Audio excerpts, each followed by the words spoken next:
You have been told to keep waiting for a clearer sign. They told you that when something is not meant for you, the answer will come loudly. They told you that one day the confusion will disappear by itself, the person will suddenly change, the situation will finally feel right, and your heart will stop hurting without you having to make a hard choice. But if that were true, why does your spirit feel tired every time you return to it? Why does your peace disappear the moment you think about staying? Why do you keep asking for signs when your body has already been giving you the answer through heaviness, anxiety, silence, and exhaustion? The truth is, you do not need more signs. You need the courage to release what is not at peace. You need the courage to stop calling pain a lesson when it has already taught you enough.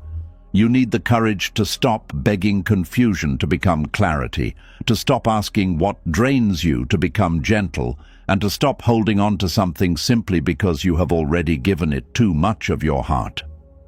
Buddhist wisdom teaches that suffering grows when attachment becomes stronger than awareness.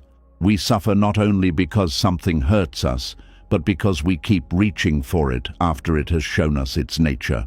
We keep waiting for peace from the same place that keeps disturbing our mind. We keep mistaking hope for guidance, patience for self-abandonment, and fear of loss for love. Tonight, as you listen to these lessons, something inside you will begin to become still. The need for another sign will weaken. The fear of letting go will soften. The noise in your mind will start to lose its power. And slowly you will understand that peace is not always found in getting what you wanted. Sometimes peace begins when you finally stop forcing what was never at peace to stay in your life. This is not just a message about release. This is a return to your own soul. Are you ready? Let us begin. And now that you have heard the truth, that you do not need more signs but the courage to release what is not at peace, we must begin with the hidden place where most people get trapped. Because before anyone truly lets go, there is usually one quiet addiction they do not want to admit. It is not always an addiction to the person, the situation, the memory, or the dream. Sometimes it is an addiction to confirmation. The need to hear one more thing, see one more thing, feel one more thing, receive one more proof before finally doing what the soul already knows must be done. There is a strange pain in knowing the answer, but still asking for another sign. It is the pain of standing at the edge of freedom while your hands still reach backward for the chain that has become familiar. You are not confused because there is no answer. You are confused because the answer is asking you to become someone braver than you were yesterday. You tell yourself you are waiting for clarity, but sometimes what you are really waiting for is permission. Permission to walk away without guilt. Permission to stop hoping without feeling cruel. Permission to choose peace without explaining yourself to people who benefited from your silence. You say, "I just need one more sign." But life has already spoken through the heaviness in your chest, the tiredness in your spirit, the way your joy becomes smaller when you return to that place, and the way your inner peace disappears the moment you try to force it to work. This is where Buddhist wisdom becomes painfully honest. It teaches that suffering does not come only from losing what we love. Suffering also comes from refusing to release what has already stopped nourishing us. The Buddha spoke deeply about attachment, not because love is wrong, not because care is weakness, and not because the heart should become cold, but because the mind can turn anything into a prison when it clings. Even a beautiful memory can become a chain. Even hope can become a cage. Even patience can become self-harm when it is used to keep you tied to what keeps breaking your peace. The hidden addiction to confirmation begins quietly. At first it looks innocent. You say, "Let me wait and see." You say, "Maybe I am overthinking." You say, "Maybe this is just a difficult season." And sometimes patience is wise. Sometimes life does need space to unfold. Sometimes people do grow, situations do improve, and the storm does pass. But there is a difference between waiting with peace and waiting with a wounded nervous system. There is a difference between giving something time and giving it your soul. When you are truly being patient, there is still a quiet ground beneath you. You may not know everything, but you are not losing yourself. You can breathe. You can think clearly. You can sleep without feeling like your heart is sitting beside a locked door. But when you are addicted to confirmation, your waiting becomes restless. You check for meaning in every small action. You turn silence into a message. You turn distance into a test. You turn small kindness into proof that everything will change. You collect tiny moments of relief and use them to cover a mountain of pain. This is why letting go becomes hard. Not because you have no signs, but because you have trained yourself to trust the rare good moments more than the repeated harm. One kind word makes you forget weeks of confusion. One apology makes you ignore the same wound returning. One warm memory makes you question the cold pattern that keeps repeating. You are not looking at the whole truth anymore. You are looking for the pieces that allow you to stay. And the mind is clever. It knows how to defend what the heart is afraid to lose. It will create stories. It will say, maybe they are just hurt. It will say, maybe this is teaching me strength. It will say, maybe if I become softer, quieter, more patient, more understanding, more spiritual, then peace will finally come. But Buddhist wisdom asks a deeper question. Is your compassion helping you awaken, or is it helping you disappear? Is your patience coming from love, or is it coming from fear? Is your hope opening your heart, or is it keeping you trapped in suffering? Many people do not stay because something is peaceful. They stay because leaving would force them to grieve. And grief is honest. Grief does not let you hide behind signs. Grief makes you face the truth that something you loved may not be something you can keep. So instead of grieving, the mind starts searching. It searches for signs, messages, patterns, coincidences, dreams, repeated numbers, old promises, and small gestures. Not because all signs are meaningless, but because the wounded mind can turn anything into a reason to avoid release. You see their name somewhere, and suddenly you think it means you should hold on. You remember one beautiful moment, and you think it means the story is not over. You feel a wave of missing them, and you think it means they are meant to stay. But missing is not always guidance. Longing is not always truth. Familiar pain can feel spiritual when the heart is desperate for meaning. Sometimes the sign is not that you still care. The sign is that you keep losing yourself in the same place. This is one of the hardest lessons on the path of release. The heart can love what the soul has outgrown. You can care deeply and still know that staying is destroying your peace. You can wish someone well and still no longer give them access to your life.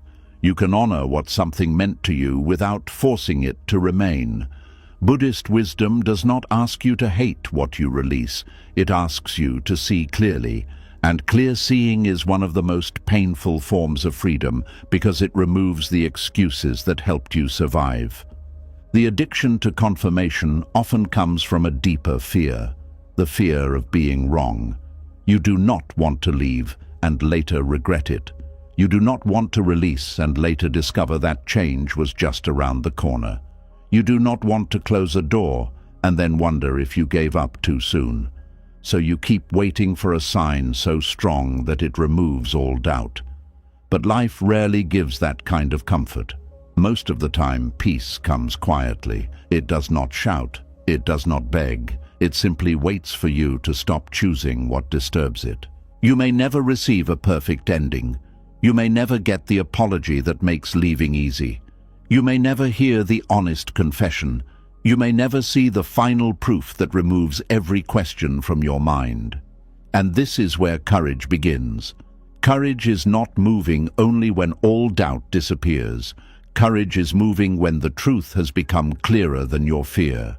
Courage is saying, I may still feel pain, but I will no longer use pain as a reason to stay where I am not at peace. Sometimes the need for confirmation is really the need to avoid responsibility. As long as you are still waiting for a sign, you do not have to choose. As long as you say, "I am not sure yet," you do not have to face the discomfort of action. Waiting becomes a hiding place. Confusion becomes a blanket. You wrap yourself in uncertainty because certainty would demand change. But deep down, there is a quiet knowing that does not need drama. It does not need another betrayal, another disappointment, another sleepless night, or another collapse. It simply says, "This is not peace." That quiet knowing is easy to ignore because it does not fight for attention. Pain is loud. Fear is loud. Desire is loud. Attachment is loud. But wisdom is often soft. It appears in the body before it becomes language. It appears as tension when you say yes but mean no. It appears as tiredness after conversations that should have felt safe. It appears as a strange sadness after being around people who claim to love you. It appears as relief when plans are cancelled, distance is created, or silence gives you room to breathe. These are not small things. They are the body telling the truth the mind keeps negotiating with. Buddhist practice teaches mindfulness, and mindfulness is not just sitting quietly with closed eyes. Mindfulness is the ability to notice what is happening without immediately trying to decorate it with excuses. It is noticing, "I feel heavy here." It is noticing, "I become smaller around this person." It is noticing, "I keep abandoning myself to keep this connection alive." It is noticing, "My peace keeps leaving before I do." And when you notice these things again and again, you begin to understand that the sign you are waiting for may be the pattern you keep surviving. But addiction to confirmation does not end just because you notice it. It ends when you stop feeding it. Every time you return to what hurts you, just to check if it still hurts, you feed the addiction. Every time you ask people to explain what their actions have already revealed, you feed it. Every time you search for hidden meaning in someone's inconsistency, you feed it. Every time you treat your intuition like it is not enough, you feed it. And slowly, you teach yourself that your inner peace is not a valid witness. This is dangerous because when you stop trusting your own peace, you become dependent on outside proof. You need someone to behave badly enough before you feel allowed to leave. You need the situation to collapse completely before you feel justified. You need visible damage before you can accept invisible exhaustion. But not all wounds bleed where others can see. Some wounds are spiritual, some wounds are emotional. Some wounds happen each time you silence your own knowing to protect the story you wanted. And because there is no public evidence, you start doubting yourself. You say, "Maybe it is not that bad." You say, "Other people have worse." You say, "Maybe I should be grateful." But Buddhist wisdom does not measure suffering by comparison. It looks at the mind, it looks at the attachment, it looks at the loss of peace. If something repeatedly pulls you away from compassion for yourself, away from honesty, away from balance, away from stillness, then it deserves your attention. You do not need to prove that something is terrible before you are allowed to admit it is not peaceful. This is where many people stay trapped for years. They are waiting for the final sign, but they have already received hundreds of small ones. The body has spoken, the sleep has spoken, the tears have spoken, the anxiety has spoken, the way they keep explaining the same pain has spoken, the way their laughter feels forced has spoken, the way they feel more alone with someone than by themselves has spoken. But they keep saying, "I just need to be sure." The truth is, sometimes "I need to be sure" means, "I am not ready to lose what I hoped this would become." That hope is powerful. It can make you loyal to a future that does not exist. You are not only attached to what happened, you are attached to what you thought could happen. You are attached to the version of the person you saw in rare moments. You are attached to the life you pictured. You are attached to the healing you wanted, the apology you expected, the change you prayed for, and the peace you believed would come if you just held on long enough. So when Buddhist wisdom says release, it feels like it is asking you to let go of more than a person or situation. It feels like it is asking you to let go of an entire world you built inside your mind. That is why you keep asking for signs. You are not only asking, should I leave? You are asking, was my hope wasted? You are asking, did I give too much? You are asking, how do I accept that something I loved became something I must release? These are painful questions. They do not have easy answers, but they lead to freedom when you stop using them to stay stuck. Because even if your love was real, it does not mean the attachment is healthy. Even if the good moments were real, it does not mean the pattern is peaceful. Even if you gave from a pure place, it does not mean you must keep giving until there is nothing left of you. Buddhist wisdom teaches impermanence. Everything changes. People change, feelings change, seasons change, relationships change, dreams change, and even the version of you who once wanted something can change. But attachment wants to freeze life in one moment. It says, because this once made me happy, it must still be mine. It says, because I once felt peace here, I must fight until it returns. It says, because I loved this deeply, I must keep carrying it. But impermanence reminds you that honoring the past does not require betraying the present. There are things that were once blessings, but have now become burdens. There are connections that once opened your heart, but now close your spirit. There are dreams that once gave you direction, but now keep you from growing. There are places you once prayed to enter, and now your peace is asking you to leave. This does not make the past false. It means the season has changed. And one of the deepest forms of wisdom is knowing when a season has ended without needing it to turn ugly before you accept it. But the mind often wants ugliness because ugliness makes release easier. If someone betrays you in a dramatic way, leaving feels justified. If something completely falls apart, walking away feels obvious. If the pain becomes unbearable, you finally feel allowed to choose yourself. But what about when it is not dramatic?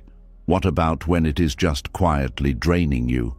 What about when there are good days but not enough peace? What about when no one else understands why your soul feels tired? This is where true courage is needed. Anyone can leave a burning house. But it takes deep awareness to leave a beautiful room where you can no longer breathe. The hidden addiction to confirmation keeps you searching for a fire when the smoke has already filled your lungs. You want one final, undeniable reason. But peace does not always leave loudly. Sometimes it leaves slowly. It leaves through your appetite. It leaves through your sleep. It leaves through your creativity. It leaves through your patience. It leaves through the way you stop recognizing yourself. And by the time you finally admit the truth, you may realize you were not waiting for signs. You were waiting for the pain to become impossible to ignore. This is why you must become honest with the small disturbances. Do not wait until your soul is exhausted before you listen. Do not wait until resentment replaces love. Do not wait until your body starts carrying what your mouth refuses to say. Do not wait until the only version of you left is the one that knows how to survive. The path of wisdom is not only about enduring suffering, it is also about understanding when suffering is being prolonged by your refusal to release. There is a kind of spiritual maturity that does not need to be pushed to the edge before it chooses peace. It says, I have seen enough.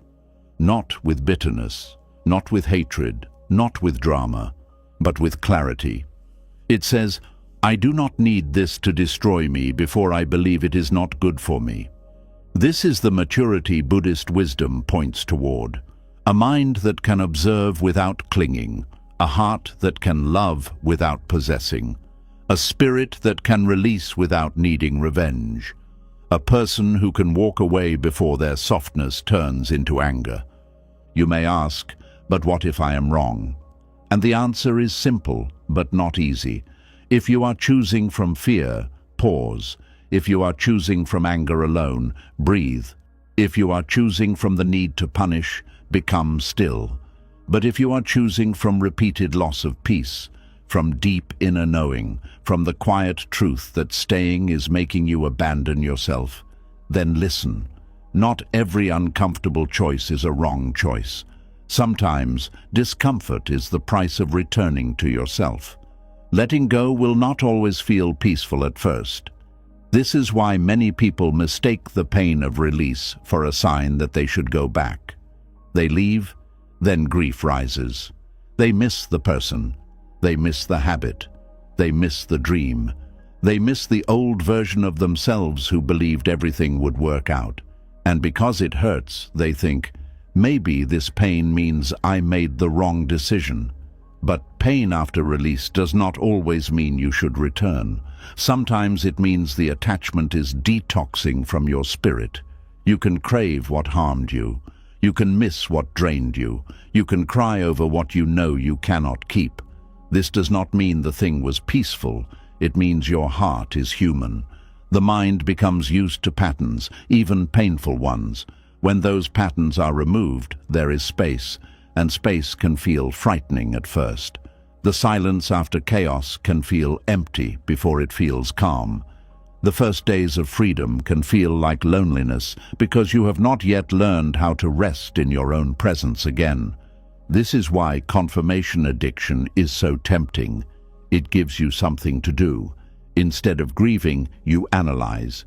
Instead of releasing, you search. Instead of feeling the emptiness, you return to the question, what if becomes a place to hide? Maybe one day becomes a sedative. I need another sign becomes the rope tying you to the same suffering. But healing begins when you stop using questions to avoid the answer. The answer may not be what you wanted, but it can still be sacred.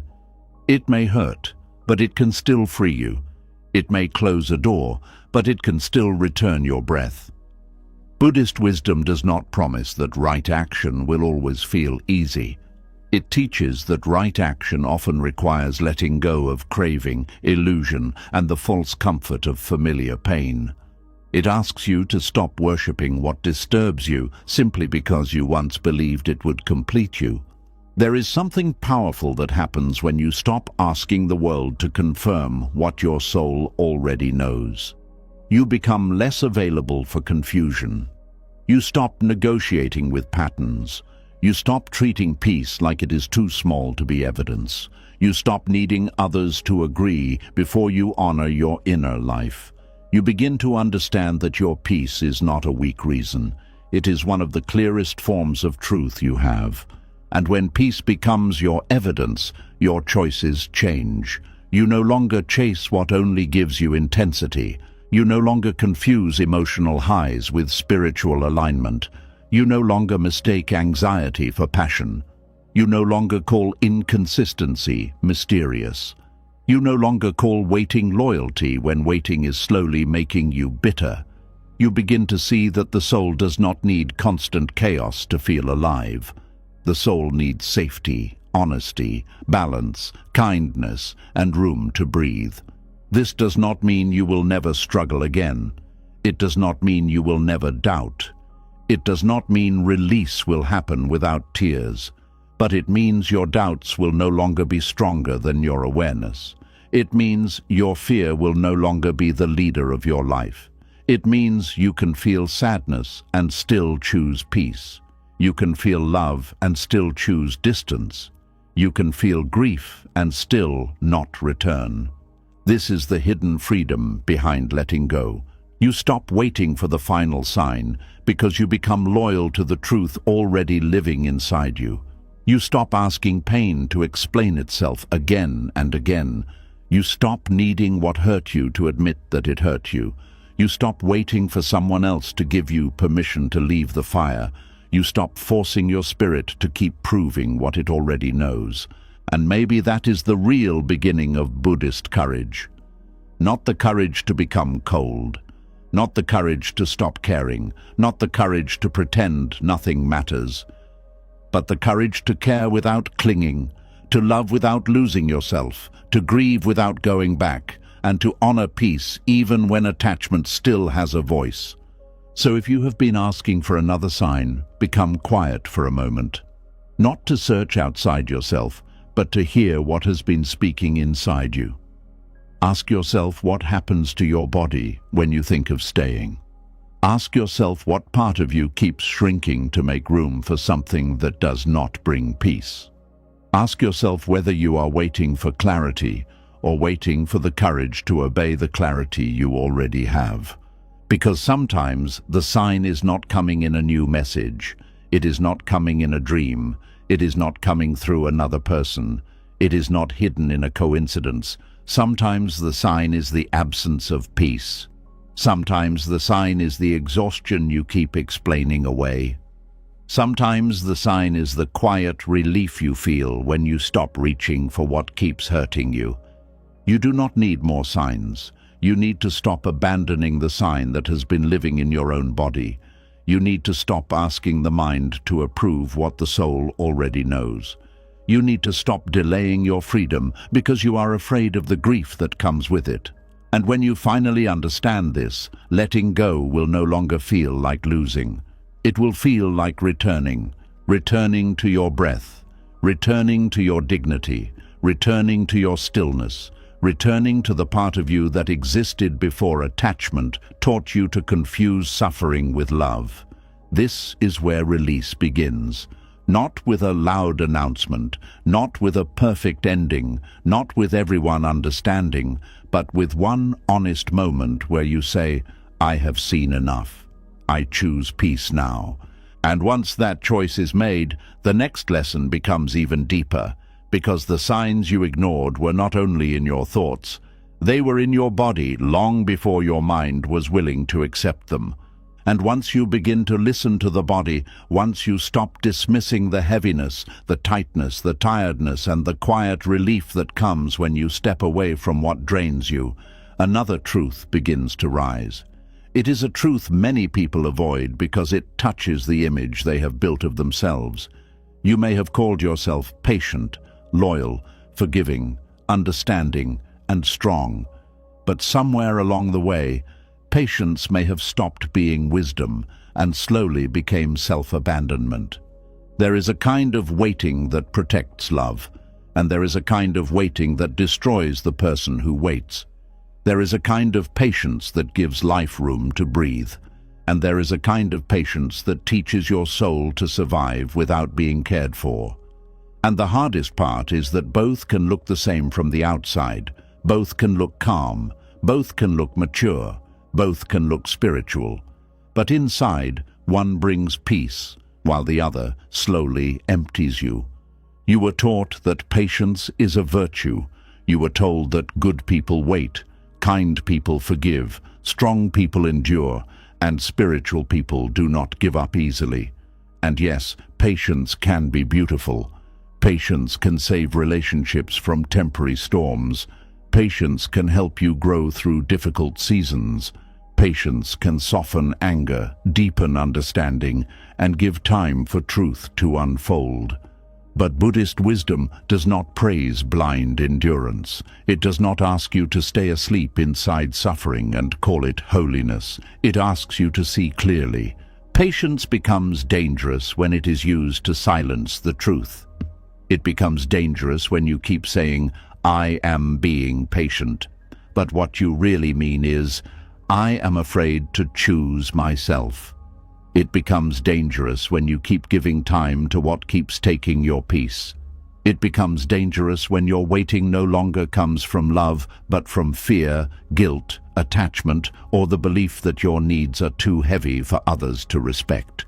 Real patience has dignity. Self-abandonment has anxiety. Real patience has boundaries. Self-abandonment keeps moving the boundary every time someone crosses it. Real patience allows room for growth. Self-abandonment makes excuses for repeated harm. Real patience keeps you connected to yourself. Self-abandonment asks you to leave yourself so someone else can remain comfortable. This is where many people get trapped. They think leaving means they were not patient enough. They think choosing peace means they failed. They think releasing what drains them means they are selfish. But sometimes the most patient thing you can do is stop feeding a cycle that has no intention of changing. Sometimes the most compassionate thing you can do is stop allowing your kindness to become a hiding place for someone else's immaturity. Sometimes the most spiritual thing you can do is admit, I have waited with love, but I will not wait until I disappear. Buddhist wisdom teaches the middle path, not extreme attachment, not extreme rejection, not clinging, not hatred, not coldness, not blind sacrifice. The middle path asks for balance, and balance means your compassion must include you, your patience must include you, your forgiveness must include you, your love must include you. If your patience gives everyone room except your own soul, then it is no longer patience. It is self-erasure dressed in gentle language. Many people do not notice when patience turns into self-abandonment because it happens slowly. At first, you forgive one thing because everyone makes mistakes. Then you forgive another thing because you believe in growth. Then another thing because you do not want conflict. Then another thing because you have already invested too much. Then another thing because you are afraid of starting again. Before long, you are no longer choosing patience. You are trapped in a pattern where your peace is always postponed. You begin to tell yourself, maybe tomorrow will be better. Then tomorrow becomes next week. Next week becomes next month. Next month becomes years of waiting for the same pain to transform into safety. You start living on small promises. You feed yourself with little moments of hope. You survive on apologies that sound good but do not change behavior. You keep watering a field that gives you no harvest. And when your hands become tired, you blame yourself for not being strong enough. But wisdom asks, what are you waiting for, and what is your waiting costing you? This question is simple, but it can open a locked room inside the heart. Are you waiting for real change, or are you waiting for your fear to stop being afraid? Are you giving someone time to grow, or are you giving them permission to keep hurting you? Are you being patient with a process, or are you postponing the grief of acceptance? Are you honoring love, or are you betraying your own peace so the story does not have to end? There is a difference between waiting with awareness and waiting in denial. Waiting with awareness means you can see the truth clearly. You know what is happening. You know what you need. You know what your limit is. You are not asleep. You are not pretending. You are not giving endless chances without watching the pattern. But waiting in denial means you are using time as a drug. You are hoping time will do the work that courage is asking you to do. You are hoping the future will rescue you from a decision your present self is afraid to make. Patience is wise when there is movement. Self-abandonment begins when there is only repetition. If someone is truly growing, you can feel the difference, not because they speak beautifully, but because their actions begin to carry responsibility. Not because they promise change, but because they stop making you beg for basic care. Not because every problem disappears, but because honesty enters the space. Repair becomes real, respect becomes visible, effort becomes consistent. Peace becomes more possible. But when the same wound keeps returning in different clothes, you must pay attention. When every apology leads back to the same behavior, you must pay attention. When every conversation gives you hope but no change, you must pay attention. When you keep explaining the same pain to someone who knows exactly what they are doing, you must pay attention. Patience is not meant to make you blind. It is meant to keep you steady while reality reveals itself. Many people confuse potential with proof. They see what someone could become and treat it as if it is already real. They see a small glimpse of kindness and build a whole future around it. They see one soft moment and use it to excuse a long season of emotional unrest. But Buddhist wisdom brings you back to what is present, not what might happen, not what you hope will happen, not what someone could be if they healed, changed, matured, or awakened. What is here now? What is being practiced now? What is your life becoming now because you keep waiting? Potential can become one of the most painful attachments. You do not stay with what is, you stay with what could be. You do not love the pattern, you love the possibility. You do not trust the reality, you trust the dream. And because the dream is beautiful, you keep sacrificing your peace to protect it. But a dream that requires you to abandon yourself is not guidance, it is craving. It is the mind refusing to accept that something beautiful in your imagination may not be healthy in your life. True patience does not require you to betray your body. It does not ask you to ignore your exhaustion, swallow your truth, or live in constant uncertainty. It does not punish you for having needs. It does not make you feel guilty for wanting respect. It does not make peace feel like too much to ask.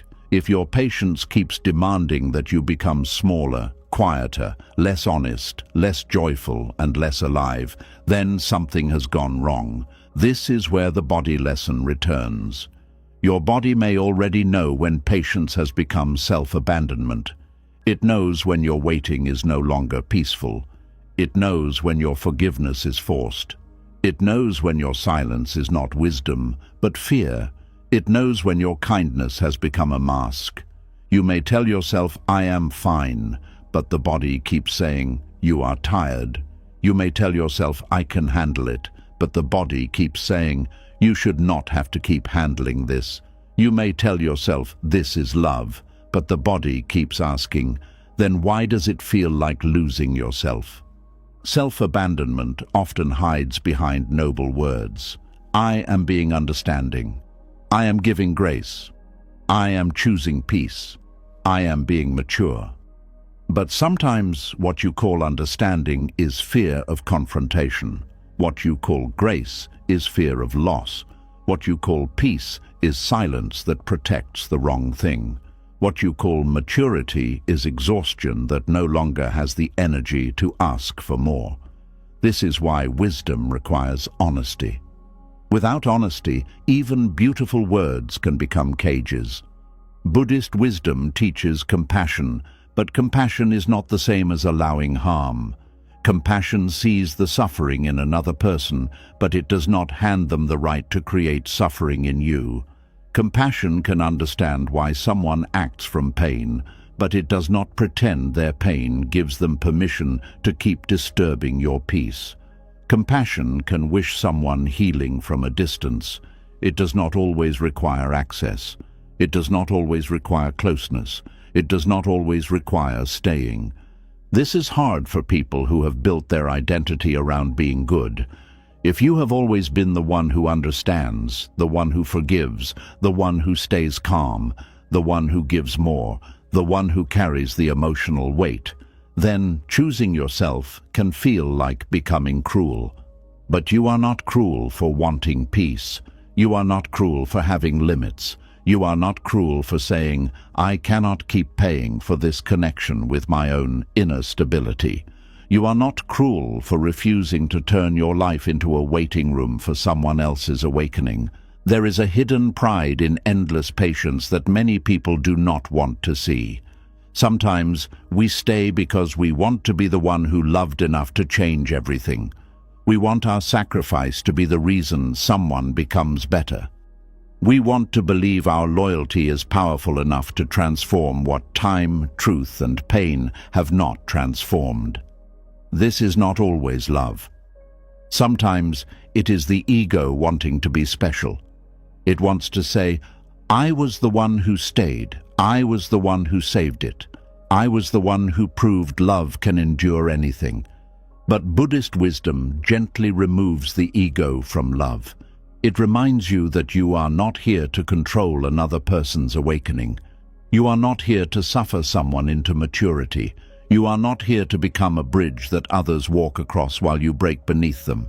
You can plant kindness, you can offer truth, you can give space, you can forgive, but you cannot force another person to meet peace with you. And when you keep trying, your patience becomes attachment to an outcome. This attachment is painful because it makes you responsible for what is not yours. You begin to measure your worth by whether the situation changes. If they improve, you feel valuable. If they do not, you feel like you failed.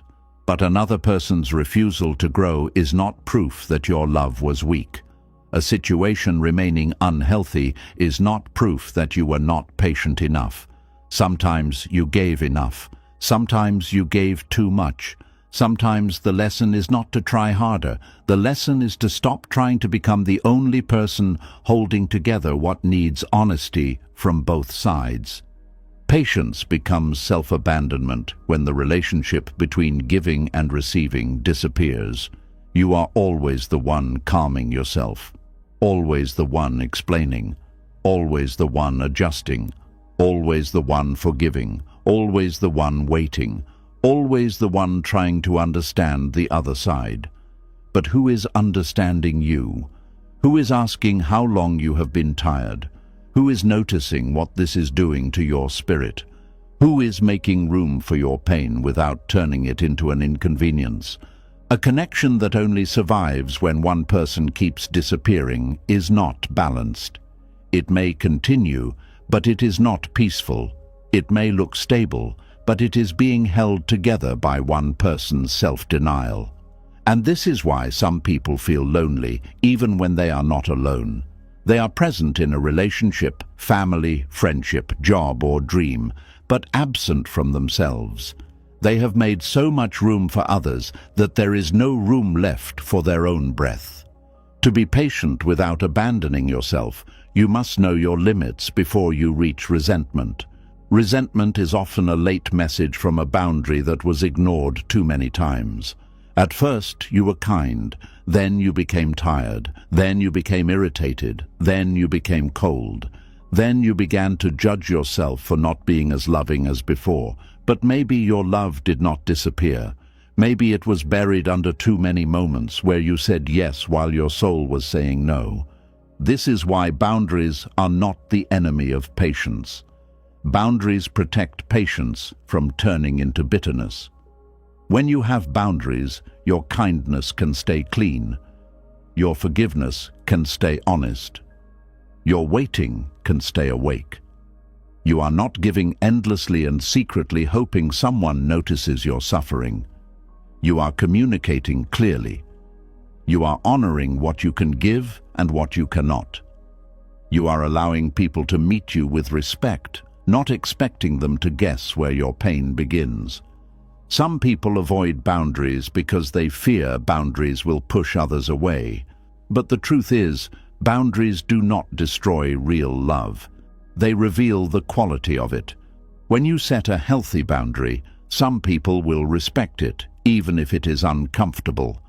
Others will become angry because your lack of boundaries was part of what benefited them.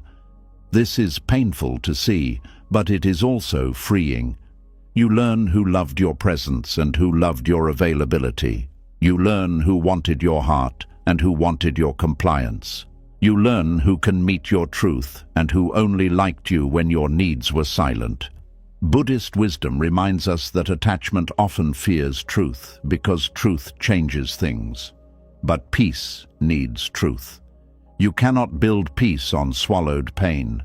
You cannot build harmony by pretending. You cannot build love by being the only person who keeps adjusting. If a connection cannot survive your honesty, it was already surviving on your self-abandonment. If a situation falls apart when you stop betraying yourself, then what fell apart was not peace. It was imbalance. There is a moment when patience becomes a mirror. It asks, are you waiting because love is still alive here, or because you do not know who you are without this? This question can feel frightening because many people confuse attachment with identity. They have been patient for so long that they do not know how to stop waiting. They have organized their life around the possibility of change. They have built meaning around endurance. To release the waiting feels like losing a part of themselves. But you are not only the one who waits. You are not only the one who understands. You are not only the one who stays. You are also the one who deserves rest. You are the one who deserves kindness without begging. You are the one who deserves peace without earning it through suffering. You are the one who deserves to wake up without carrying the same emotional burden. The self you are afraid of losing may actually be the wounded role you were never meant to keep. Self-abandonment can feel familiar because it gives you a sense of purpose. When you are always fixing, waiting, forgiving, and managing pain, you feel needed. You feel important. You feel like your suffering has meaning. But needing to be needed can become another form of bondage. It keeps you tied to places where your worth depends on how much you can carry. Buddhist wisdom asks you to release even the identity of being the one who endures. It asks you to discover who you are when you no longer have to prove your love through suffering. This is not easy, because peace can feel unfamiliar to those who have lived through emotional struggle for too long. If you are used to earning love through patience, receiving simple love may feel strange. If you are used to chasing clarity, calmness may feel quiet. If you are used to being the strong one, rest may feel undeserved.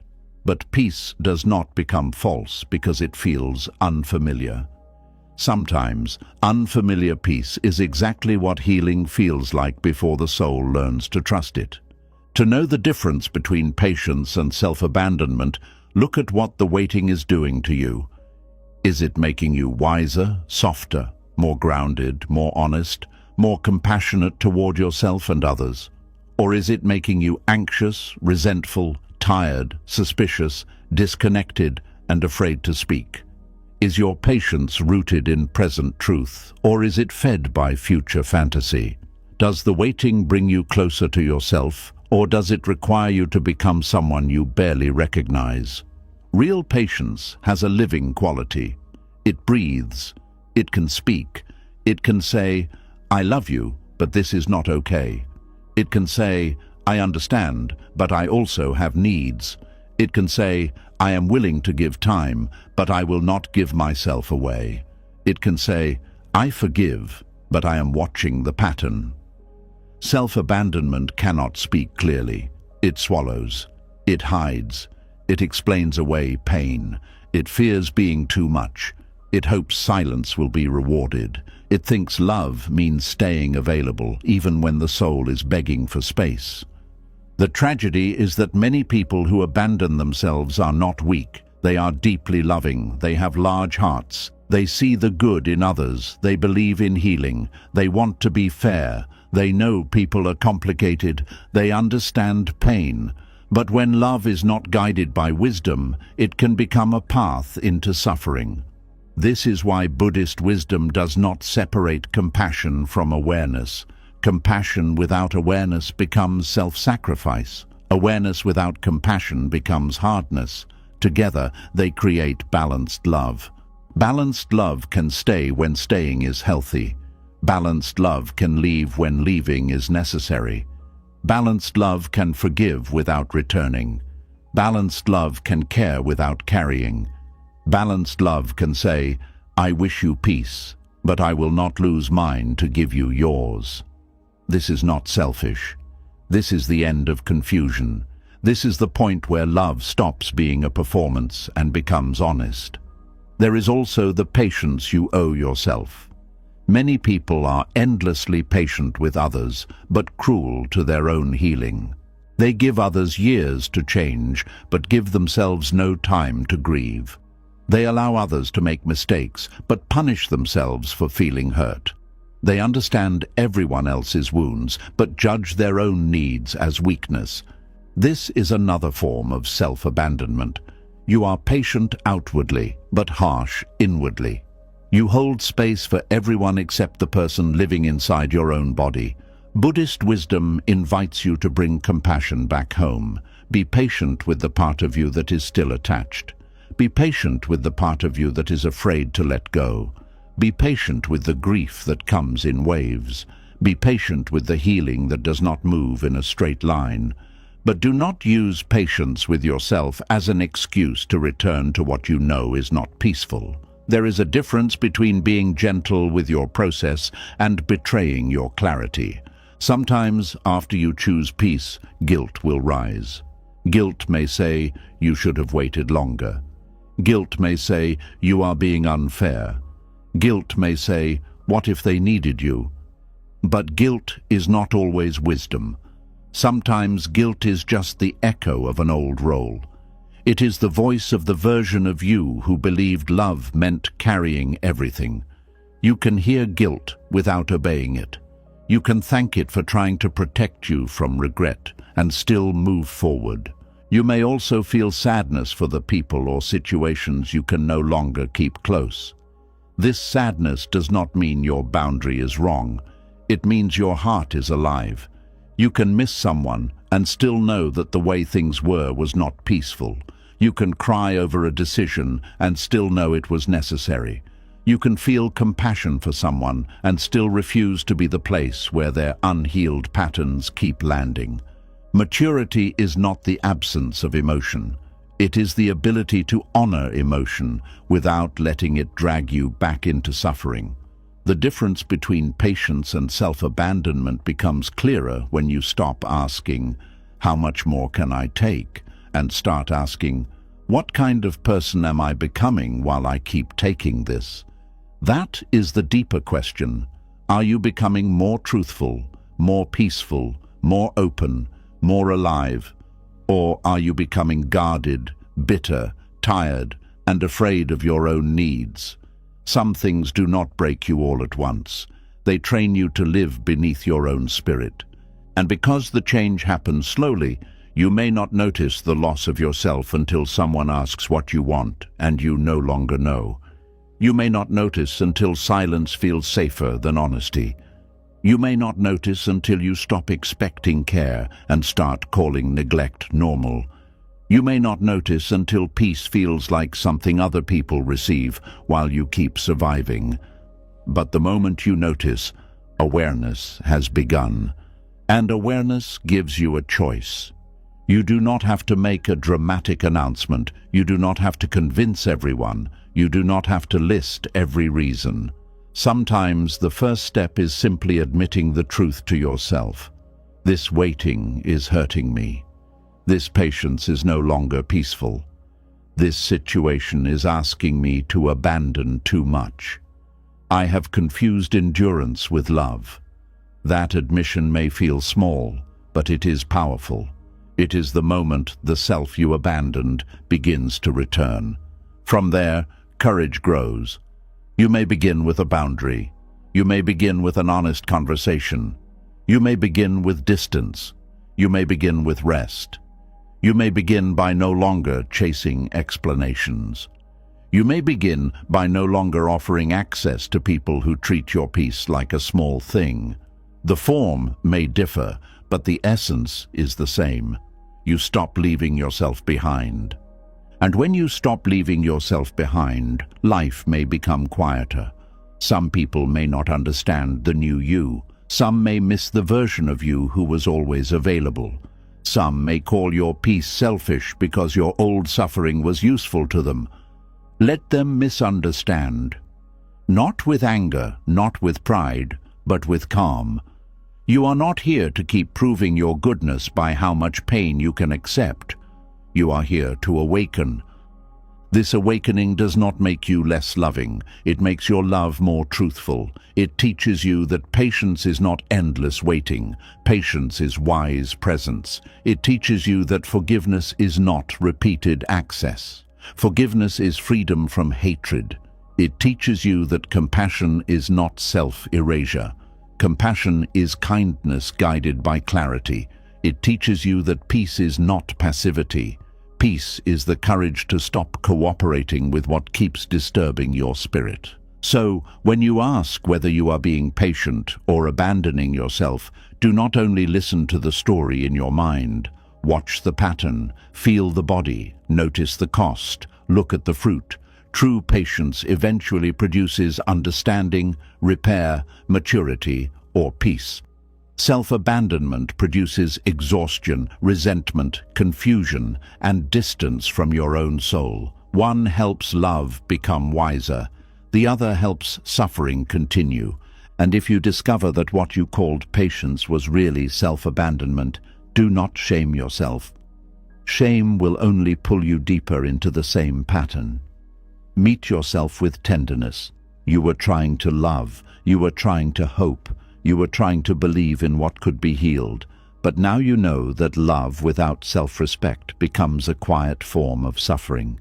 Now you know that peace matters. Now you know that waiting is not sacred when it requires you to disappear. The courage to release begins here, not in anger, not in revenge, not in closing the heart. It begins in the quiet decision to stop confusing your disappearance with devotion.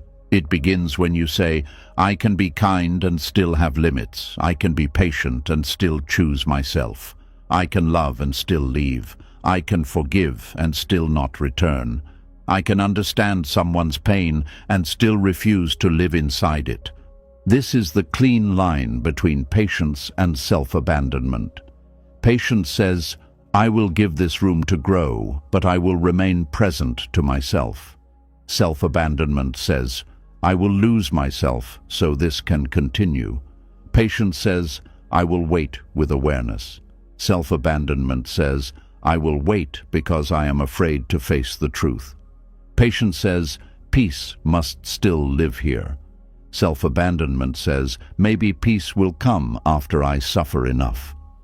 But peace does not ask you to suffer enough to deserve it. Peace asks you to stop betraying the place within you where truth has been speaking. It asks you to stop praising the version of you that can endure everything and start protecting the version of you that deserves gentleness. It asks you to stop mistaking your ability to survive for a sign that you should stay. And when this becomes clear, something shifts. You no longer ask, how long should I keep waiting? You ask, is this waiting still aligned with peace? You no longer ask, would leaving make me a bad person? You ask, what am I becoming if I keep staying? You no longer ask, can I handle more? You ask, why do I keep accepting a life I have to handle instead of a life where my soul can breathe? That is where wisdom begins to mature. That is where release becomes less about losing something and more about recovering yourself. And once you recover even a small part of yourself, you begin to understand the next truth. Peace is not always loud, thrilling, or dramatic. Sometimes peace is quiet. Sometimes peace feels less exciting than the chaos you are used to. But that quietness may be the strongest sign you have been searching for all along. And once you begin to see that patience is not holy when it asks you to disappear, another truth starts to become clear. The thing you were calling love, destiny, passion, or spiritual connection may have only felt powerful because it kept your emotions awake. It kept you guessing, it kept you hoping, it kept you afraid to lose, it kept your mind moving in circles. But peace, real peace, does not always arrive with thunder. Sometimes peace comes quietly, and because it does not shake you, you almost miss it. There is a kind of excitement that feels like life, but slowly takes you away from yourself. It rises fast, fills your chest, makes your thoughts race, and gives you the feeling that something important is happening. But not everything that feels intense is meaningful. Not everything that makes your heart beat faster is good for your soul. Sometimes the nervous system calls chaos chemistry. Sometimes the mind calls uncertainty mystery. Sometimes the heart calls anxiety love because calmness feels too unfamiliar to trust. This is why peace is a stronger sign than excitement. Excitement may pull you toward something, but peace tells you whether your spirit can rest there. Excitement can be created by desire, fear, novelty, attention, and uncertainty. Peace cannot be faked for long. Peace is deeper. Peace is quieter. Peace does not need to impress you. Peace does not need to keep you addicted. Peace does not need to make you chase. It simply lets you breathe. Many people do not trust peace because they have been trained to follow intensity. They think something must be right if it feels powerful. They think a connection must be deep if it consumes their thoughts. They think a dream must be meant for them if it keeps them restless. They think a person must matter if losing them feels unbearable. But Buddhist wisdom does not ask, how intense is this? It asks, does this reduce suffering or does it increase it? It asks, does this bring clarity, compassion, balance and freedom, or does it create craving, fear, confusion and attachment? That question changes everything, because once you stop worshipping excitement, you begin to notice what it has been costing you. You notice that the thing that thrills you may also destabilize you. You notice that the person who gives you butterflies may also take away your sleep. You notice that the situation that feels exciting may also make you lose your center. You notice that some doors open with energy, but not with peace. And when there is no peace, the soul cannot stay whole. Excitement is not evil. Joy is not wrong. Feeling alive is not a mistake. Buddhist wisdom is not asking you to become empty, dull, or detached from beauty. It is asking you to become honest. There is clean excitement, and there is disturbed excitement. Clean excitement feels open. It carries lightness. It does not make you abandon your dignity. It does not require you to betray your body. It does not make you anxious for proof.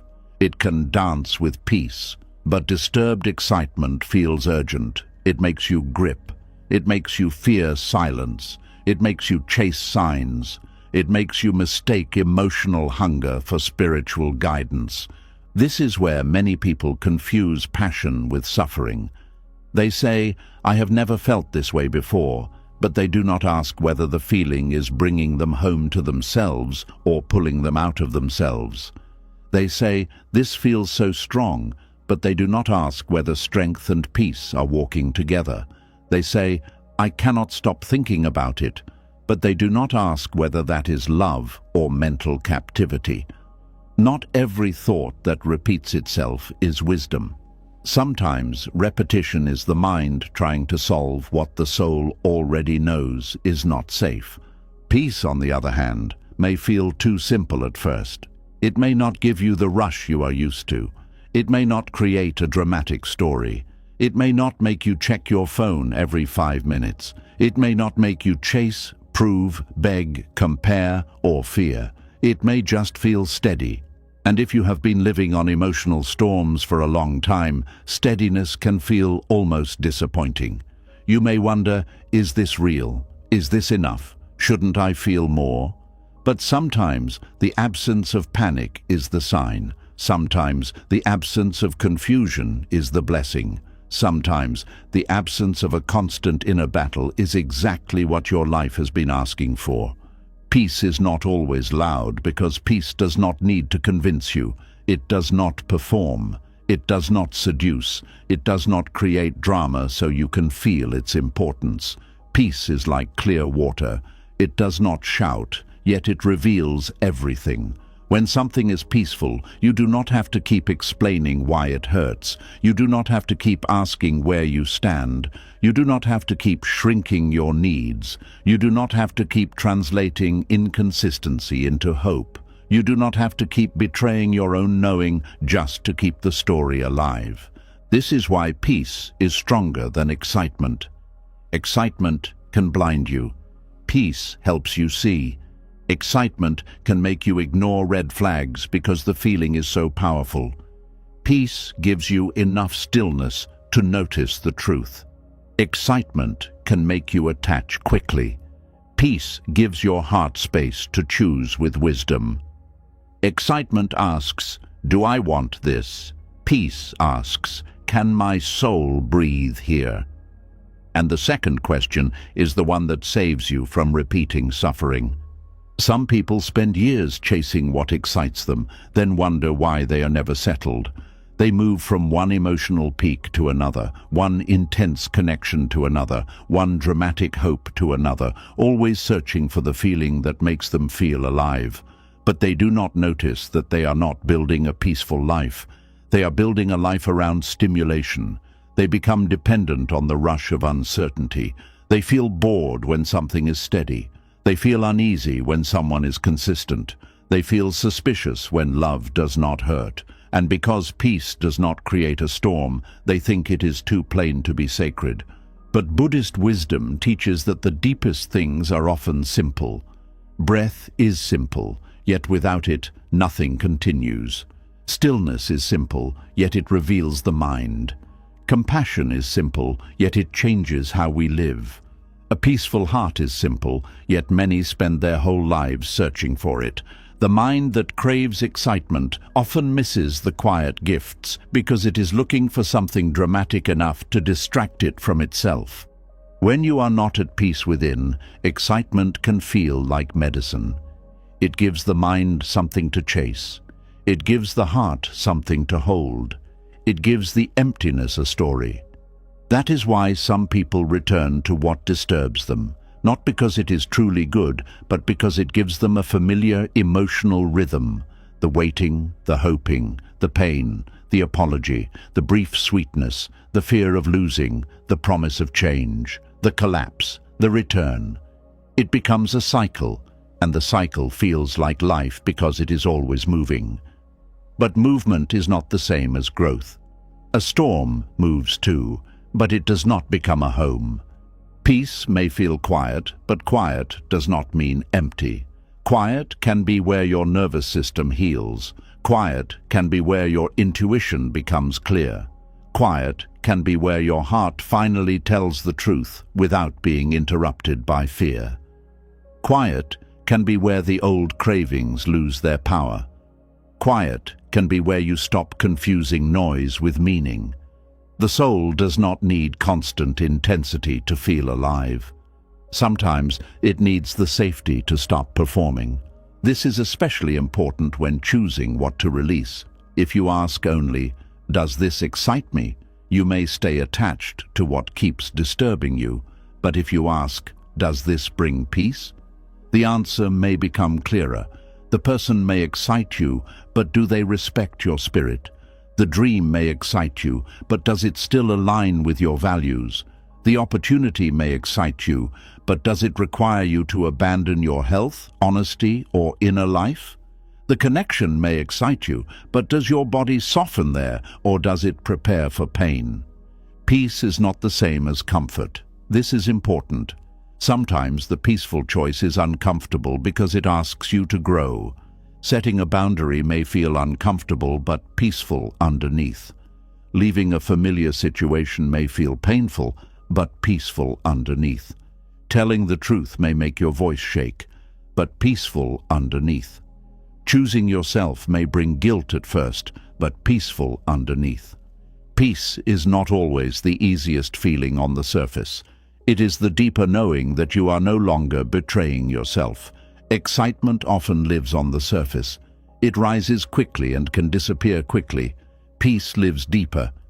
It may not remove all sadness, but it gives sadness a clean place to move. It may not remove grief, but it does not add confusion to grief. It may not remove fear, but it does not ask you to abandon your truth to escape fear. This is why two choices can both hurt, but only one brings peace. Staying may hurt because you are losing yourself. Leaving may hurt because you are grieving. The pain is not the same. One pain keeps you trapped. The other pain helps you return. Many people mistake peace for a lack of love because they have learned to associate love with emotional disturbance. They think love must feel like longing, fear, proving, chasing, waiting, and uncertainty. They think if they are not anxious, they must not care. But healthy love can be calm. Real alignment can be steady. A peaceful path can be meaningful without being chaotic. Love does not have to make your body afraid in order to be deep. This is where Buddhist wisdom becomes gentle but firm. It teaches that craving is not the same as love. Craving says, I need this to feel complete. Love says, I can care without losing myself. Craving says, I must have this, even if it destroys my peace. Love says, may this be well, but may I also be free. Craving creates urgency. Love creates presence. Craving makes you cling. Love allows you to see clearly. And when you begin to understand this difference, you stop calling every intense attachment sacred. Peace is a stronger sign because it does not depend on possession. You can feel peace even when you release. You can feel peace even when you do not get the outcome you wanted. You can feel peace even when the heart is grieving, because peace is not always happiness. Peace is alignment with truth. It is the quiet dignity that comes when you stop fighting reality. It is the inner stillness that says, this hurts, but I am no longer lying to myself. Excitement can make you bargain with reality. It says, maybe if I try harder, this will become what I want. It says, maybe if I wait longer, the pattern will change. It says, maybe if I ignore the discomfort, the good moments will be enough. Peace does not bargain. Peace sees. Peace accepts. Peace moves with clarity. It does not need to hate what it leaves behind. It simply knows that not everything loved is meant to be carried forward. There is a powerful lesson here for anyone who keeps asking for signs. Often, the sign you want is excitement, because excitement feels like confirmation. A sudden message, a warm memory, an emotional pull, a coincidence, a moment of desire, a rush of hope. These things feel strong, so you think they must be true. But strength of feeling is not always strength of wisdom. A craving can be strong. A fear can be strong. A wound can be strong. A pattern can be strong. The question is not only, is this feeling powerful? The question is this feeling peaceful? When peace becomes your measure, you stop being controlled by every emotional wave. You can feel attraction without surrendering your judgment. You can feel nostalgia without returning to pain. You can feel hope without ignoring reality. You can feel excitement without making it your master. This is emotional freedom, not the absence of feeling, but the ability to let feelings pass through the light of awareness before they become decisions. Buddhist practice often begins with observing the mind. You sit, you breathe, you notice thoughts rise and fall. At first, you may believe every thought. Then you learn to watch them. A thought appears. Maybe I should go back. Another appears. Maybe this is a sign. Another appears. What if I lose everything? But if you stay still, you see that thoughts are movements, not commands. Feelings are weather, not always truth. Excitement may rise, fear may rise, longing may rise. But beneath them, there may be a quiet peace pointing in another direction. This is why stillness is so powerful. Without stillness, excitement can rule you. It pushes you to act quickly. It tells you to send the message, reopen the door, accept the excuse, chase the person, return to the place, say yes before your spirit has spoken. But stillness creates space. In that space you can ask, is this choice coming from peace or from hunger? Is this desire coming from love or fear? Is this excitement opening my life or pulling me back into a cycle I have already outgrown? The more you practice this, the more you realize that peace has a different texture. Peace does not rush you. Peace does not threaten you. Peace does not say, choose me now or lose everything. Peace gives you room to breathe. Even when it asks for courage, it does not create panic. It may be firm, but it is not violent. It may ask you to release, but it does not shame you. It may hurt, but it does not confuse you. That is how you know it is deeper than excitement. Excitement can be mixed with fear, and fear can make something feel more important than it is. When something is uncertain, your mind keeps checking it. When someone is inconsistent, your body waits for the next shift. When a situation is unstable, every small improvement feels powerful. This creates the illusion of depth, but sometimes what feels deep is simply unresolved. What feels magnetic is simply unpredictable. What feels meant to be is simply familiar to your wound. Peace removes that distortion. It lets you see whether something has real roots or only emotional sparks. Sparks can light a fire for a moment, but roots hold life through seasons. A peaceful connection may not constantly shock your system, but it nourishes you. A peaceful path may not always give you a rush, but it strengthens your character. A peaceful decision may not impress everyone, but it lets you sleep. And sometimes, being able to sleep with a clear heart is worth more than every dramatic high you once chased. There is a reason many people sabotage peace. Peace can feel exposing.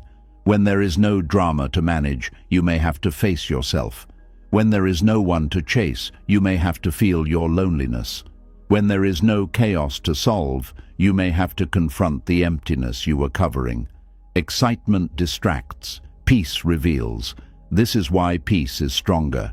It does not only comfort you, it shows you who you are when you are no longer fighting for what hurts. And at first that can be uncomfortable. You may choose peace and suddenly feel restless. You may leave chaos and suddenly miss the intensity. You may find yourself wanting to return, not because the past was healthy, but because the quiet feels unfamiliar. This is the moment to be gentle with yourself. Do not judge the craving. Watch it. Let it rise and pass. Say to yourself, "This is my old pattern, asking to be fed." You do not have to obey it. You do not have to hate it. You only have to see it clearly. Buddhist wisdom calls us back to non-attachment, but non-attachment does not mean you feel nothing. It means you stop being owned by what you feel. You may feel excitement, but you do not let it carry you into suffering. You may feel longing, but you do not turn longing into proof. You may feel sadness, but you do not use sadness as a reason to betray your clarity. You may feel fear, but you do not let fear choose your whole life. This is how peace becomes stronger than excitement. It gives you the ability to remain free inside your own emotions. There is also a deeper kind of excitement that grows from peace. It is not the wild rush of uncertainty. It is the quiet joy of becoming whole. It is the feeling of waking up without dread. It is the relief of not explaining the same wound again. It is the beauty of choosing people, places, and paths that do not require you to shrink. It is the excitement of discovering that calm does not mean life is over. Calm means your life is finally safe enough to be lived with presence. This kind of joy may not come all at once. It may come slowly, a deeper breath, a better night of sleep, a morning where your first thought is not fear, a day where you do not check for signs, a conversation where you do not betray yourself, a moment where you realize you have not cried over the same thing in a while, a small smile that rises without effort. This is peace becoming alive inside you. It may not look dramatic from the outside, but within you, it is a sacred rebuilding. You begin to understand that peace is not boring. Peace is spacious. Peace is the room where your true self can finally return. In chaos, you are always reacting. In peace, you can create. In chaos, you are always decoding. In peace, you can listen. In chaos, you are always bracing. In peace, you can soften. In chaos, you are always trying to earn safety. In peace, safety becomes the ground beneath you. This is why the path of release is not only about leaving what hurts, it is about learning to desire what heals. At first, you may know how to walk away from pain, but still not know how to choose calm. You may recognize what is wrong, but still feel drawn to it. That is normal. Your inner world may need time to learn a new taste. If you have fed on intensity for years, peace may feel plain, but stay with it. Let your soul adjust. Let your body learn that steady does not mean empty. Let your heart discover that love does not have to arrive dressed as anxiety. When you begin to value peace, your standards change quietly. You stop being impressed by words that are not followed by respect. You stop being moved by apologies that do not create repair. You stop being seduced by attention that comes without consistency. You stop calling mystery what is actually emotional unavailability. You stop confusing distance with depth. You stop believing that something must hurt to be important. This does not make you closed. It makes you wise. You can still enjoy beauty. You can still welcome joy. You can still feel excitement. But you no longer let excitement outrank peace. You no longer let a moment of emotional fire convince you to ignore months of inner unrest. You no longer trade your calm for a rush. You begin to ask, after the excitement fades, what remains? Is there respect? Is there truth? Is there steadiness? Is there room for my soul? That question protects you. Because many things can excite you for a moment, but very few things can hold your peace over time. A person can excite you with attention, but do they honor you when things are difficult? An opportunity can excite you with promise, but does it align with your deeper values? A dream can excite you with possibility, but does it require you to abandon your health, your truth, or your spiritual balance? The long-term fruit matters. Buddhist wisdom always brings you back to the fruit. What does this produce in your life? More craving or more freedom? More fear or more clarity? More exhaustion or more peace? And when the fruit is unrest, you do not need more signs. You need honesty. You need the courage to stop glorifying the feeling that keeps pulling you back into suffering. You need to stop saying, "But it feels so strong," and start asking, "But does it feel peaceful?" You need to stop letting intensity become your proof. You need to remember that storms can be powerful too, but nobody builds a home in the middle of one and calls it shelter. The strongest sign is not always the one that makes your heart race. Sometimes the strongest sign is the one that lets your heart rest. It is the choice that does not require you to betray your knowing. It is the connection that does not make you beg for clarity. It is the path that does not make you abandon your values to keep moving. It is the silence that feels clean instead of punishing. It is the space where your body does not prepare for emotional danger. It is the decision that may hurt, but does not make you feel false. Peace is strong because it can survive reality. Excitement often needs fantasy. Excitement may depend on what you hope someone becomes. Peace looks at what is. Excitement may depend on the story you created. Peace listens to the truth beneath the story. Excitement may rise from what you want. Peace rises from what aligns. And what aligns may not always be what your attachment prefers. There may be a part of you that still wants the thrilling thing, the uncertain thing, the thing that gives you emotional highs and lows. Do not hate that part. It is the part of you that learned to confuse intensity with importance. Teach it gently. Show it that peace is not punishment. Show it that calm is not rejection. Show it that stability is not the absence of love. Show it that a quiet life can still be deep, beautiful, meaningful, and alive. Buddhist wisdom does not remove the human heart. It purifies the way the heart sees.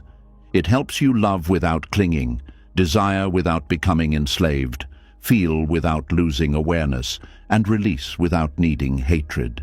It teaches you that peace is not the end of passion. Peace is the ground where love can become clean. Without peace, love becomes possession. Desire becomes craving. Hope becomes denial. Patience becomes self-abandonment. But with peace, love becomes generous. Desire becomes wise. Hope becomes balanced. Patience becomes dignified. This is why peace must become your strongest sign. Not because life will always be calm, but because inner peace tells you when you are in right relationship with yourself. Even during difficulty, there can be peace if truth is present. Even during grief, there can be peace if you are no longer lying to your soul. Even during change, there can be peace if you are moving with awareness. Peace does not mean everything is perfect. It means you are not betraying yourself to keep something imperfect alive. And when you understand this, you stop chasing the signs that only excite the wounded part of you. You stop needing drama to prove meaning. You stop needing longing to prove love. You stop needing fear to prove importance. You begin to see that what is truly for your spirit will not constantly pull you away from yourself. It may challenge you, but it will not destroy your center. It may stretch you, but it will not steal your breath. It may ask for courage, but it will not demand self-abandonment. So, when something excites you, pause. Do not reject it immediately. Do not follow it blindly. Breathe. Look deeper. Ask what kind of excitement it is. Is it the joy of alignment or the rush of uncertainty? Is it the warmth of real connection or the heat of craving? Is it the opening of your spirit or the activation of an old wound? Is it leading you toward peace or only giving you a temporary escape from emptiness? These questions are not meant to make you fearful. They are meant to make you free. Because the person who can pause before intensity becomes action is no longer controlled by craving. The person who can listen for peace beneath excitement has begun to awaken. The person who can choose calm after years of chaos has already broken a powerful chain. You do not need to chase what shakes you to feel alive. You do not need to stay with what confuses you to prove you are loyal. You do not need to keep returning to emotional storms because quietness feels strange. You do not need to mistake the rush of uncertainty for the voice of destiny. Sometimes the thing you are meant to choose is not the thing that gives you the loudest feeling. Sometimes it is the thing that allows your soul to stop defending itself. And maybe this is the sign you have been avoiding. The peaceful thing did not feel dramatic enough, so you ignored it. The calm answer did not give you the rush you wanted, so you doubted it. The quiet knowing did not entertain your fear, so you searched for something louder. But wisdom rarely competes with chaos. It waits. It waits for you to become tired of the storm. It waits for you to stop calling unrest passion. It waits for you to finally understand that the deepest truth does not always arrive as excitement. Sometimes it arrives as relief. Relief that you no longer have to force. Relief that you no longer have to chase. Relief that you no longer have to translate mixed signals into hope. Relief that you no longer have to become smaller to keep something close. Relief that you can choose a life where your peace is not treated as a luxury, but as a guide. And when peace becomes your guide, release becomes clearer. You stop asking, what feels intense, and start asking, what feels true? You stop asking, what keeps pulling me, and start asking, what helps me return to myself? You stop asking, what do I fear losing, and start asking, what am I losing by holding on? That final question opens the door to the next truth. Because once you see peace as the stronger sign, you also begin to recognize the quiet violence of forcing what no longer flows. You begin to see how much energy is lost trying to push life, love, people, and dreams back into a shape they have already outgrown. And you begin to understand that what must be forced is often no longer aligned with peace. And once peace becomes your guide, you begin to notice something you may have ignored for a long time. You begin to see how much of your life has been spent pushing, pulling, explaining, repairing, waiting, proving, carrying, and trying to make something flow that no longer moves naturally. You begin to see that not every struggle is sacred, not every resistance is a test, not every closed door is asking you to knock harder. Sometimes the lack of flow is not punishment, it is protection. There is a pain that does not shout. It does not break everything in one moment. It does not always look dramatic from the outside. It appears quietly in the way you keep forcing conversations that no longer feel honest, forcing connections that no longer feel safe, forcing dreams that no longer fit your spirit, forcing yourself to stay where your peace keeps leaving. And because the violence is quiet, you may not notice the damage until you realize you are no longer living. You are managing. Forcing what no longer flows is one of the most hidden forms of suffering. It can look like effort. It can look like devotion. It can look like discipline. It can look like love. But beneath it, something inside you is being pushed against its own truth. You feel it in the tiredness that does not leave after rest. You feel it in the way joy becomes heavy. You feel it in the way your heart no longer opens naturally, but only performs what it used to feel. You feel it when you keep trying to revive what your soul has already begun to release. Buddhist wisdom teaches that suffering grows when we resist reality. Not because reality is always pleasant, but because fighting what is true creates a second pain. The first pain is that something has changed. The second pain is that you refuse to accept it. The first pain is that the flow is gone. The second pain is that you keep pushing the river with your hands, hoping your effort will make it move backward. And the more you push, the more exhausted you become.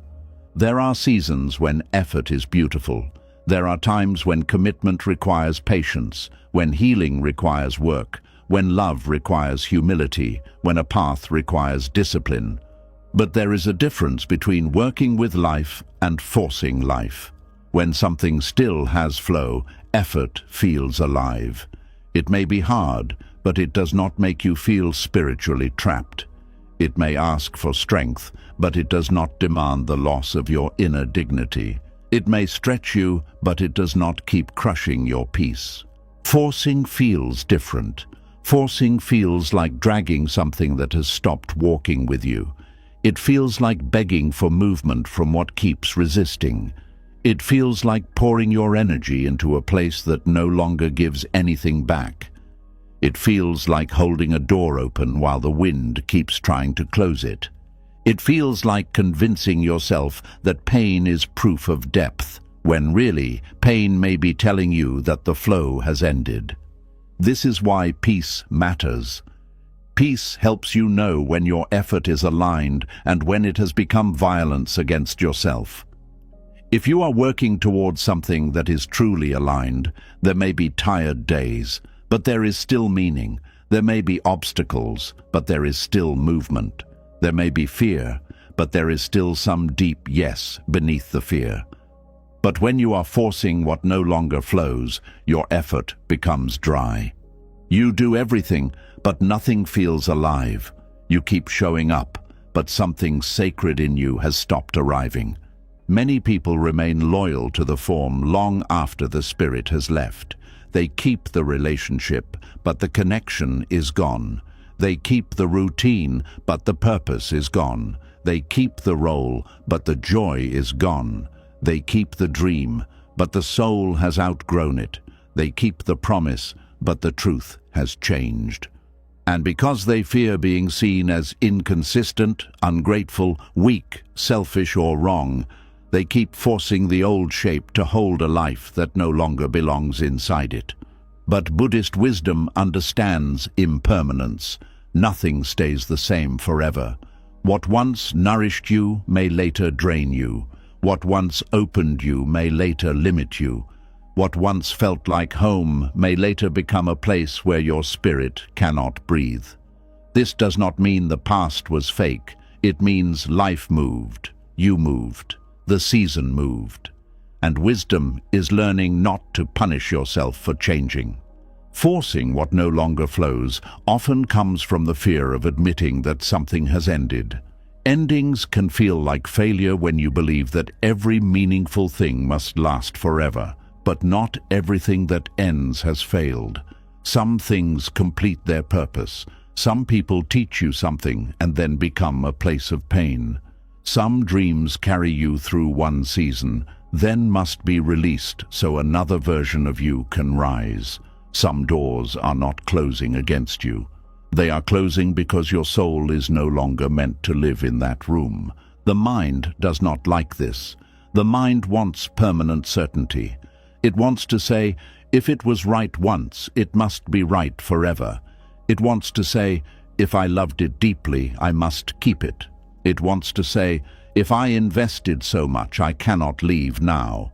But Buddhist wisdom gently reminds us that attachment often uses history to deny reality. It says, remember what this used to be, because it does not want you to see what it has become. And this is where quiet violence begins. You start forcing yourself to feel what you no longer feel. You force yourself to be excited about what now feels heavy. You force yourself to trust where you no longer feel safe. You force yourself to keep caring in the same way, even though your heart has grown tired. You force yourself to return to conversations that only reopen confusion. You force yourself to give chances you do not have the strength to give. And each time you force yourself, you move a little farther away from truth. There is no peace in pretending. Even when the performance looks beautiful, the soul knows when it is lying. You may smile. You may say the right words. You may keep the routine alive. You may tell people everything is fine, but inside something feels pressed down. Something feels unheard. Something feels like it is standing outside your life, waiting for you to come back to yourself. This is why forcing is not always loud. It is not always an argument. It is not always a crisis. Sometimes it is the quiet way you keep saying yes when your whole being says no. It is the way you keep responding when you need silence. It is the way you keep explaining when the pattern has already explained enough. It is the way you keep showing up out of guilt, not love. It is the way you keep trying to make peace with something that keeps taking peace from you. Buddhist wisdom invites you to see the difference between right effort and forced effort. Right effort has mindfulness inside it. It is awake. It is balanced. It does not come from panic, craving, or fear. Right effort helps reduce suffering. It moves you closer to truth. Forced effort comes from grasping. It says, I must make this work, even if it destroys my peace. It says, I must get this outcome, even if I abandon my body's wisdom. It says, I must keep this alive, even if I am the only one breathing into it. When effort becomes grasping, the heart becomes tired. Not ordinary tired, but soul tired. This is the tiredness that sleep does not fully repair. It comes from carrying what was meant to be shared. It comes from pushing what was meant to move naturally. It comes from trying to turn resistance into flow. And the longer you do this, the more you begin to confuse exhaustion with commitment. But commitment does not mean carrying dead weight forever. Commitment does not mean ignoring reality. Commitment does not mean turning your life into a sacrifice for something that no longer holds truth. Real commitment includes awareness. It asks, is there still life here? Is there still respect here? Is there still honesty here? Is there still a shared willingness here? Is there still peace here? If the answer keeps coming back as no, then more force will not create flow. It will only deepen suffering. There is a special kind of grief that comes when you realize your effort cannot save what is no longer aligned.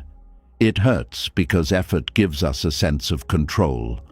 If you can do more, be more, explain more, wait more, love more, forgive more, then maybe you do not have to face the helplessness of an ending. But sometimes the most painful truth is that more effort is not the medicine. Sometimes more effort becomes the wound. You can pour water into a cracked cup all day, but the cup will not become whole because you are thirsty for it to hold. You can keep trying to revive a connection, but if honesty is missing, your effort becomes emotional labor without roots. You can keep pushing a dream, but if your values have changed, your success may still feel empty. You can keep staying in a place, but if your spirit has already outgrown it, your body will keep carrying the tension of a life that no longer fits. Forcing also creates resentment. At first, you may think you are giving freely, but when you keep giving where nothing flows back, something in you begins to ache.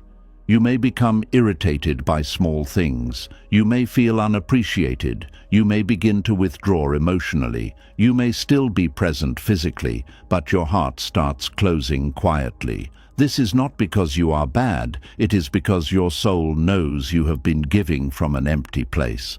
Resentment is often what happens when truth is delayed for too long. It is the bitterness that grows when you keep doing what your spirit no longer agrees with.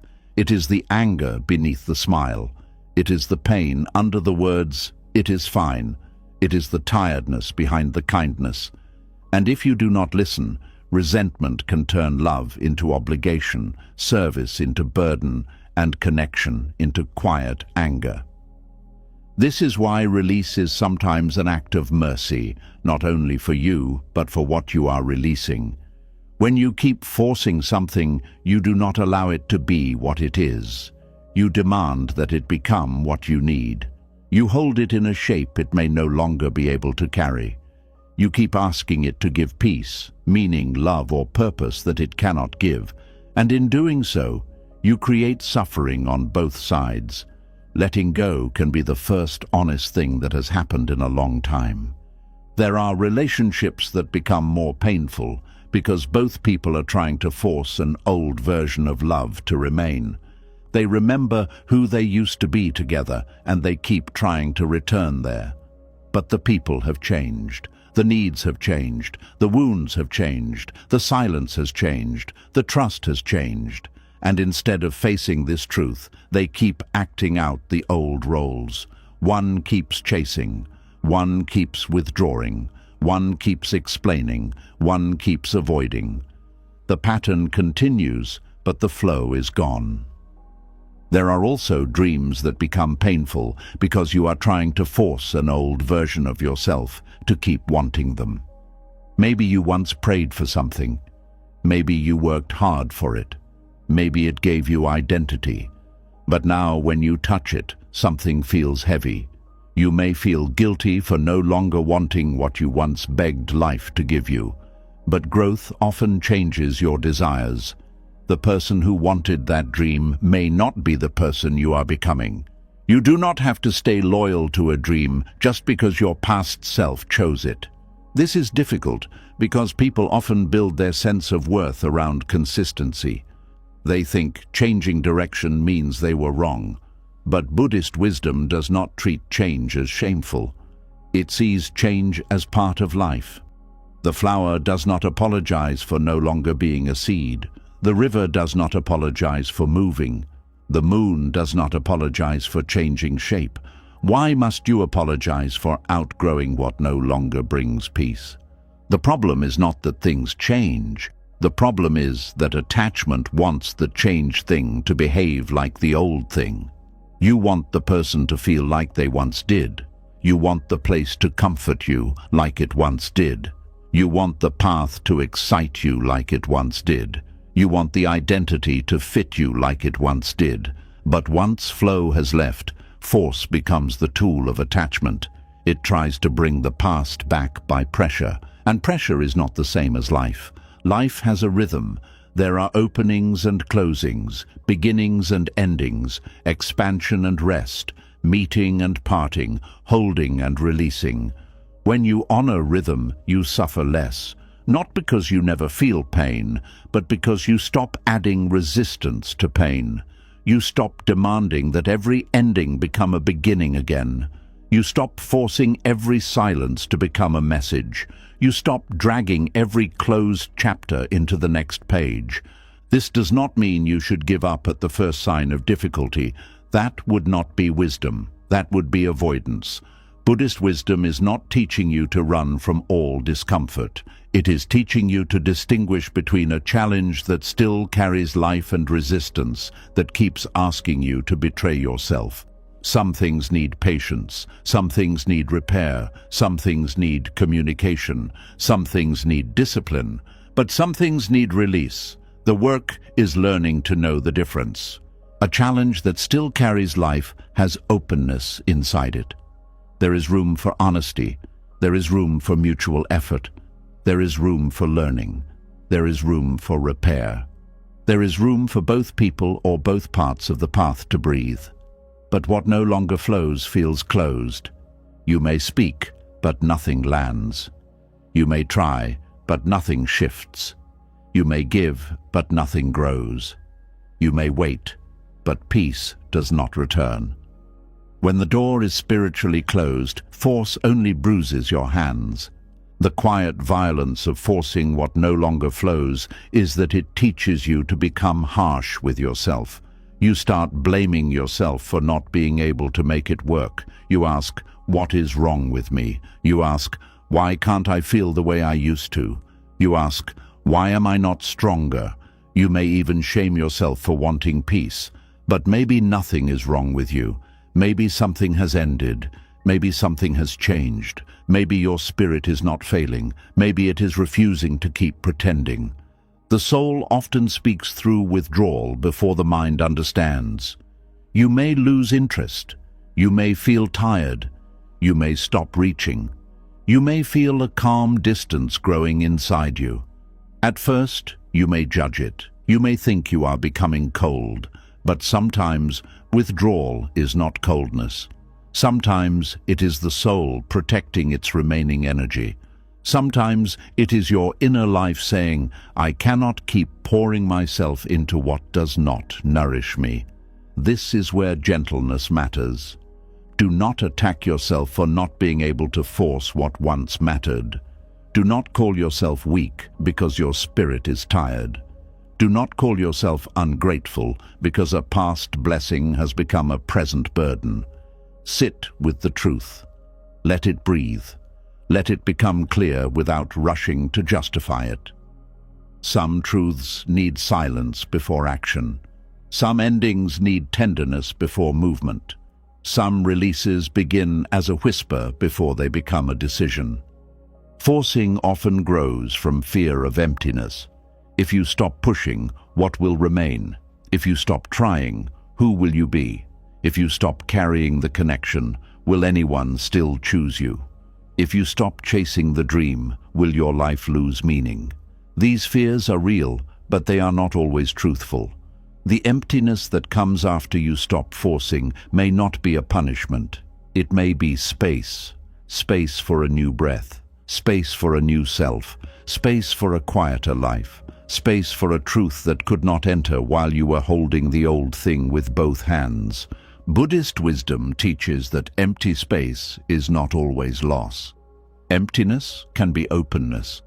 When the hand releases the stone, it becomes available to receive water. When the room is cleared, light can enter. When the mind stops clinging, wisdom can arise. But attachment fears emptiness because it cannot control what comes next. So it tells you to keep forcing the old flow, even if it has become dry. There is humility in accepting that you cannot force life to obey your attachment. You cannot force someone to be honest. You cannot force love to become safe. You cannot force the past to return. You cannot force your heart to stay open where it has learned to close. You cannot force peace to grow in a place where truth is not welcome. You can only choose whether you will keep participating in your own suffering. This humility is not weakness. It is spiritual maturity. It is the moment you stop playing the role of the one who must control the ending. It is the moment you stop demanding that reality prove your hope right. It is the moment you bow to what is, not because it does not hurt, but because fighting it has hurt you more. That bow is not defeat, it is freedom from the illusion of control. There is a quiet relief that comes when you stop forcing. At first, it may be mixed with grief. You may cry because you finally admit how tired you are. You may feel sadness because you wanted the flow to return. You may feel guilt because you are no longer trying in the same way. But beneath all of that, something soft begins to rise. Relief. The relief of no longer pushing against the truth. The relief of no longer performing certainty. The relief of no longer carrying a story that has become too heavy for your spirit. This relief is sacred. It may not look exciting, it may not look victorious, but it is the body and soul recognizing honesty. It is what happens when you stop tightening your hand around what has been trying to leave. It is what happens when you stop forcing your life to fit an old prayer. It is what happens when you finally allow peace to matter more than appearance. Many people fear what others will think if they stop forcing. They fear the questions. Why did you leave? Why did you change? Why did you stop trying? Why did you let it go? But not everyone deserves the full map of your inner journey. Some people only saw the outside. They did not feel the heaviness in your body. They did not hear the conversations you had with yourself at night. They did not carry the pressure in your chest. They did not know how long you tried before you became quiet. You do not have to prove the absence of flow to people who only respect visible collapse. Your peace does not need a public defense. Sometimes the explanation is simple. It no longer flowed without costing me myself. That is enough. You may not say it to everyone, but you must be able to say it to yourself. And when you can say it without bitterness, you have begun to release with wisdom. There is also a difference between forcing and devotion. Devotion is alive. Devotion is offered from the heart, not extracted from fear. Devotion has warmth. Devotion has choice. Devotion does not require you to become empty in order to keep giving. Forcing has desperation. It feels like if you stop, everything will fall apart. It feels like the whole weight is on you. It feels like love has become labor without rest. Devotion gives because it is connected. Forcing gives because it is terrified. Ask yourself gently, am I devoted or am I desperate? This question can be painful, but it can also be freeing. Desperation often wears the clothes of love. It says, I cannot let this go.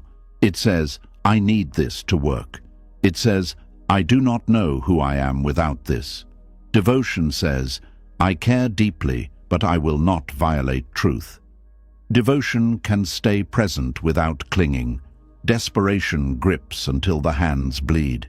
When you stop forcing what no longer flows, you may discover how much energy you were losing. Energy that could have gone into healing. Energy that could have gone into creativity. Energy that could have gone into friendships, rest, prayer, learning, service, and quiet joy. Attachment narrows life. It makes one thing feel like everything. It makes one closed door feel like the whole universe. But when you release, the world slowly becomes wider again. At first, you may not know what to do with the energy that returns. You may feel disoriented without the old struggle. But over time, you begin to live differently. You stop checking for movement where there is none. You stop interpreting resistance as destiny. You stop calling exhaustion a sign of commitment. You stop turning your life into a constant effort to keep what has already lost its peace. You begin to move with what opens, not what only takes. Moving with what opens does not mean life becomes effortless. It means your effort is no longer violent toward your spirit. You may still work hard. You may still face difficulty. You may still practice discipline. But you are not forcing your soul into a false shape. You are not begging what is closed to become open. You are not building a home in emotional resistance. You are walking where there is enough truth to support your steps. This is one reason nature is such a powerful teacher in Buddhist reflection. Nature does not force seasons to stay. Leaves fall when their time has passed. Rivers move around stones instead of arguing with them. The sun sets without fear that it will never rise again. Flowers bloom, fade, and return to the earth. There is a deep wisdom in this rhythm. Nothing clings to a form after its life has moved on, except the human mind when it is afraid. To release force is to rejoin this rhythm. It is to say, I will not push against life in the name of attachment. It is to say, I will work where effort is alive, and I will release where effort has become suffering. It is to say, I will trust that what is truly aligned does not require me to destroy my peace to keep it. This trust may take time, especially if you have been disappointed before. But trust grows each time you honor what is true instead of what is familiar. The hardest part is that forcing sometimes gives a temporary sense of purpose. It keeps you busy, it gives you a mission, it lets you feel needed. But peace asks you to stop making pain your purpose. It asks you to find meaning without needing a crisis to manage.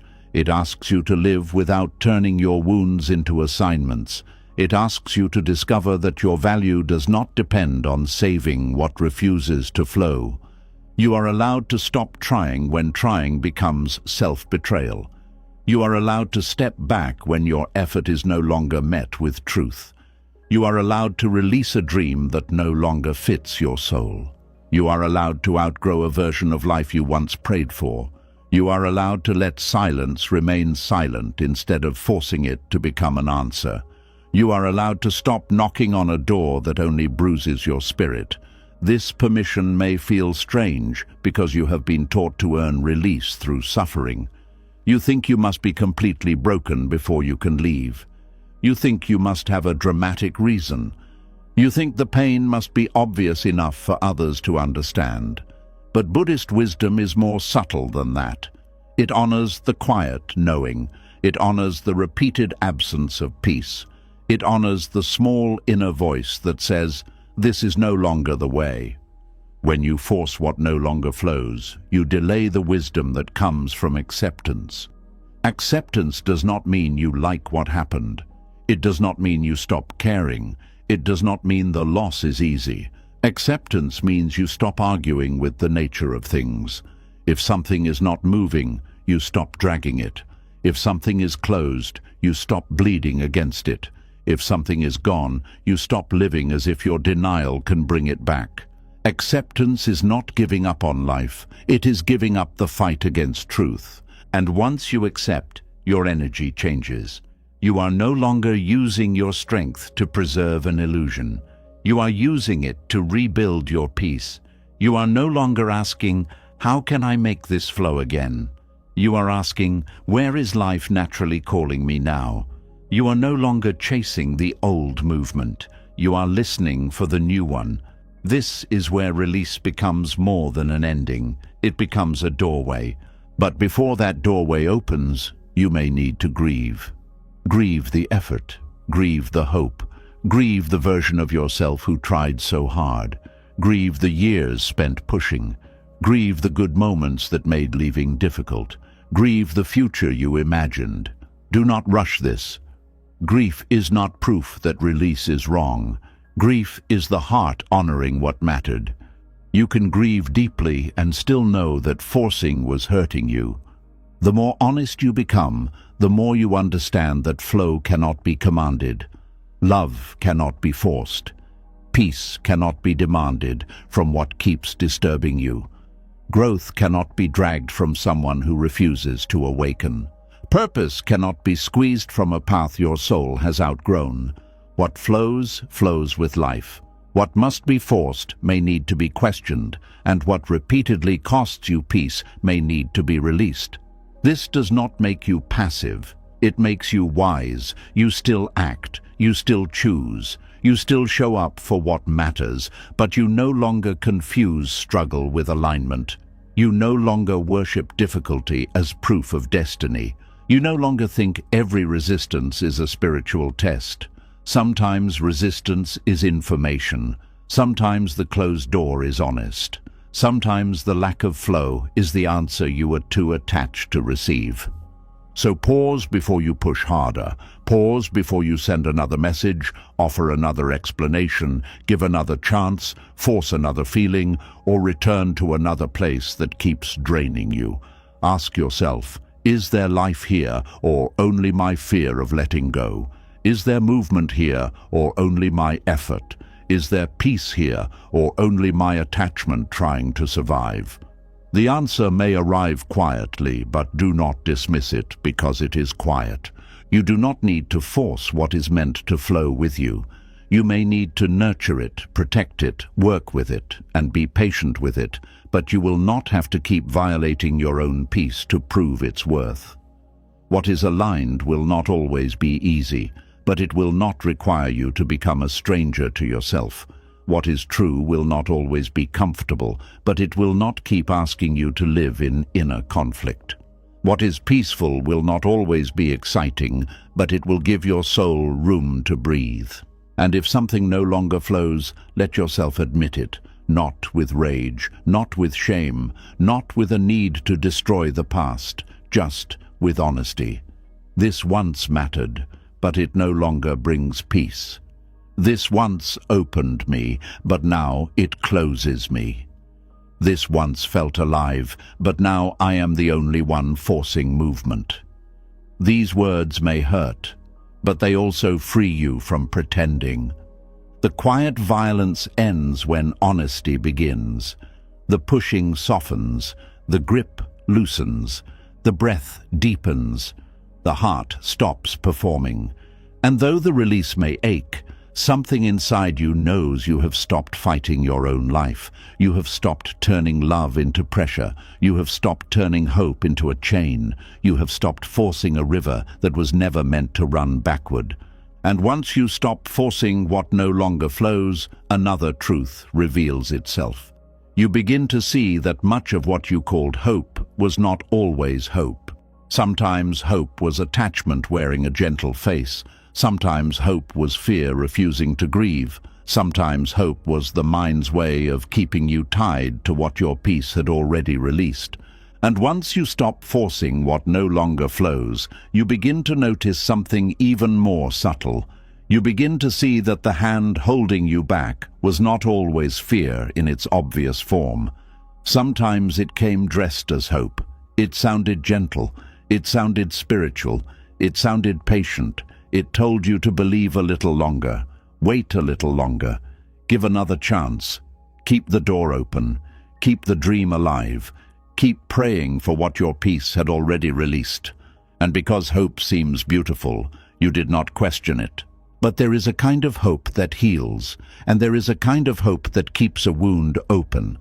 There is a hope that gives strength to the soul, and there is a hope that gives attachment a softer name. The painful truth is that many people do not stay because they truly believe in peace.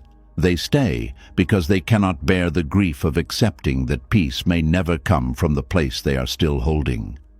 Hope can be holy, but it can also become a hiding place. It can lift the heart, but it can also delay honesty. It can help a person endure a difficult season, but it can also trap a person inside a painful cycle by making them believe that leaving means they have stopped believing. This is why Buddhist wisdom asks us to look not only at what we feel, but at what our feeling is producing. Does this hope make you clearer, kinder, steadier, and more awake? Or does it make you anxious, dependent, blind, and unable to accept what is already in front of you? Attachment does not always look desperate. Sometimes it looks calm on the outside. It says, I still have faith. It says, I believe things will change. It says, I am not ready to give up. It says, maybe this is just a test. And sometimes those words are true. But sometimes underneath them there is not faith. There is fear. Fear of emptiness. Fear of starting again. Fear of being wrong. Fear of losing the story you built. Fear of admitting that what you kept calling hope was really your heart refusing to grieve. This is where many people suffer quietly. They are not clinging to what is actually happening. They are clinging to what they wish would happen. They are not in love with the reality of the situation. They are in love with its possibility. They are not staying because the present gives peace. They are staying because the future in their mind still looks beautiful. and the future can become a very convincing prison when the present is too painful to accept. Buddhist wisdom teaches that craving creates suffering because craving argues with what is. It says, "This must become what I want." It says, "This must give me what I need." It says, "This must not end because I am not ready." Hope becomes attachment when it stops being a light in the heart and becomes a demand placed on life. It no longer says, "May things unfold with wisdom." It says, "This must unfold the way I want, or I cannot be at peace." That is not hope anymore. That is bargaining. And bargaining can keep you trapped for years. You bargain with the past. You bargain with someone's potential. You bargain with your own pain. You say, "If I wait a little longer, maybe I will finally receive what I have needed all along." You say, "If I love better, maybe they will soften." You say, "If I become more understanding, maybe this will stop hurting." You say, "If I keep believing, maybe the universe will reward my endurance." But wisdom asks, is your belief bringing you closer to freedom, or is it making you loyal to suffering? This question may hurt because it touches the part of you that wanted your patience to mean something. You wanted your waiting to be rewarded. You wanted your tears to lead to a beautiful ending. You wanted your loyalty to become the reason everything changed, and there is nothing foolish about wanting that. The heart longs for meaning. The heart wants to believe that love given deeply will return as peace. But life does not always follow the story the heart writes when it is wounded. Sometimes you can love deeply and still not be met. Sometimes you can give sincerely and still not be valued. Sometimes you can believe in someone's goodness and still need to accept that their unhealed patterns are not safe for you. Sometimes you can pray, wait, forgive, and hope, yet the answer is still release. This does not mean hope was wrong. It means hope must bow when truth becomes clear. Healthy hope has humility. It leaves space for life to answer differently. It says, "I desire this, but I will not lose myself if it does not happen." It says, "I believe healing is possible, but I will not sacrifice my peace to force it." It says, "I can remain open, but I will not remain chained."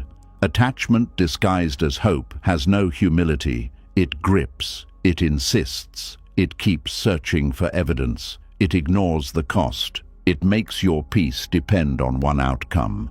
This is one of the clearest ways to know the difference. Healthy hope strengthens your relationship with yourself. False hope weakens it. Healthy hope helps you live. False hope makes you pause your life. Healthy hope allows you to keep growing even while you are uncertain. False hope keeps you emotionally stuck, waiting for one person, one apology, one change, one sign, one return, one perfect moment before you can breathe again. Look closely at what your hope is doing to your life. Is it opening your heart or closing your world? Is it helping you become wiser or keeping you in denial? Is it making you patient with life or dependent on a fantasy? Is it allowing you to move with grace, or is it freezing you in a place where nothing is changing except your own exhaustion? Attachment often disguises itself as hope because hope feels noble. It is easier to say, "I still believe," than to say, "I am scared to let go." It is easier to say, "I am waiting for the right time," than to say, "I do not know who I will be without this." It is easier to say, "Things might change," than to say, "I am not ready to face that they may never change." This is why honesty is so sacred. It removes the costume. It lets you see what is really happening inside you. And when you see clearly, you may realize that your hope has been feeding on rare moments, not real patterns. A small kindness becomes proof. A warm message becomes a promise. A memory becomes a prophecy. A temporary improvement becomes a reason to forget the long history of unrest. You begin to build a whole future out of fragments. But fragments cannot hold the weight of your peace. A small moment of sweetness does not erase a pattern that keeps disturbing your soul. This does not mean the sweet moments were fake. They may have been real. That is what makes release so hard. If everything were bad, letting go would be easy. But attachment often survives on the mixture. A little pain, a little hope, a little distance, a little closeness, a little confusion, a little tenderness. The heart keeps returning because it remembers the tenderness. But Buddhist wisdom asks you to look at the whole field, not just the flower. Is the soil nourishing you, or are you surviving on the sight of one bloom in a field that keeps cutting your feet? False hope teaches you to overvalue exceptions and undervalue patterns. It says, "But they can be so kind." It says, "But there were beautiful days." It says, "But I saw their good side." Yes, and all of that may be true. But peace is not built from exceptions. Peace is built from what is consistent enough to rest in. You cannot build a home in someone's rare good moments if the rest of the space keeps making your spirit unsafe. Hope becomes dangerous when it asks you to ignore repeated truth. Buddhist wisdom is not against believing in change. It simply asks for awareness. Is there responsibility? Is there humility? Is there real repair? Is there steady movement? Is there willingness from more than one side? Or is your hope doing all the work while reality remains the same? If only your imagination is changing but the pattern is not, then what you are holding may not be hope. It may be attachment trying to survive through fantasy. Fantasy is powerful because it gives pain a future. It says one day this will make sense. It says one day they will understand. It says one day I will be chosen properly. It says one day this will become peaceful. And sometimes one day does come. But if your one day keeps asking you to abandon every today, you must ask what kind of future you are buying with your present life. Your life is not only the dream you are waiting for. Your life is this breath, this body, this mind, this day, this season. If hope makes you absent from the life you are living now, then it is no longer helping you. It is keeping you suspended between what was and what might be, while the present quietly passes without your full presence. Buddhist wisdom brings us back to the present because attachment lives in imagined time. It clings to the past through memory and reaches into the future through craving. The present is where truth is most visible. What is happening now?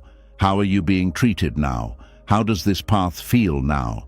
What is this costing you now? Not what could happen after a miracle, not what happened in the beginning, not what they promised when emotions were high. Now.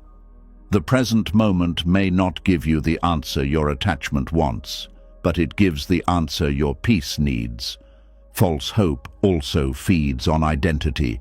You may have become the person who never gives up, the person who believes in love, the person who stays, the person who sees the best in others, the person who keeps faith.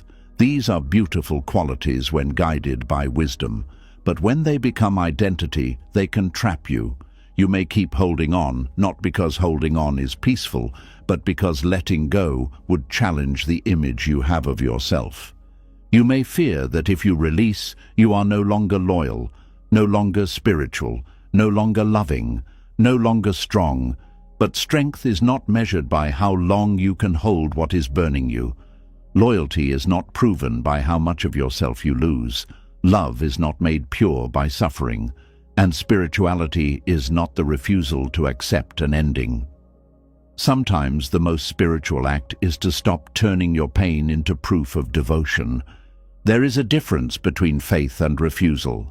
Faith trusts life beyond your control. Refusal demands that life obey your attachment. Faith says, even if this does not become what I wanted, I will still be guided. Refusal says, if this does not become what I wanted, I cannot move. Faith opens the hand. Refusal tightens it. Faith can grieve and still walk. Refusal stays frozen because it believes release means defeat. Attachment loves to call itself faith because faith sounds sacred. But true faith does not make you dependent on one outcome. True faith does not require you to remain in suffering to prove belief. True faith trusts that peace can meet you beyond the thing you are afraid to lose.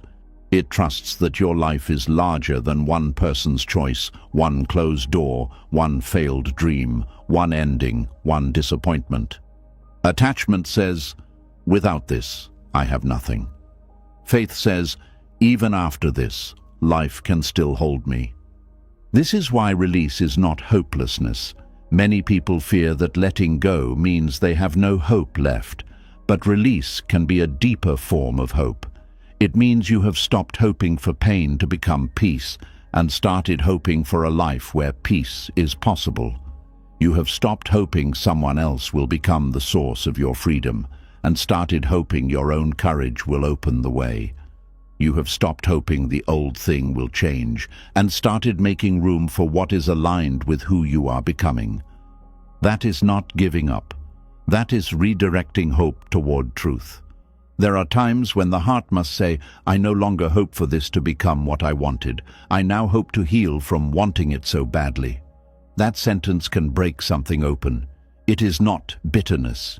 It is honesty. It is the moment hope stops serving attachment and starts serving liberation.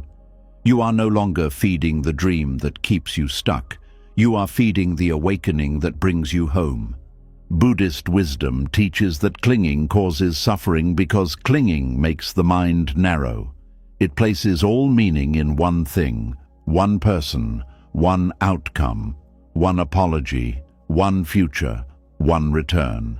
And when life does not give that one thing, the mind feels destroyed.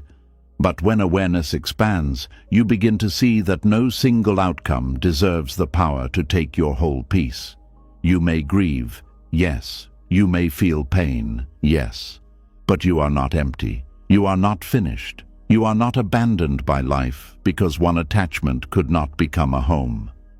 False hope often says, "Wait until you feel ready." But readiness may never come while attachment is still feeding you reasons to stay. You may not feel ready to release. You may only feel tired enough to stop lying.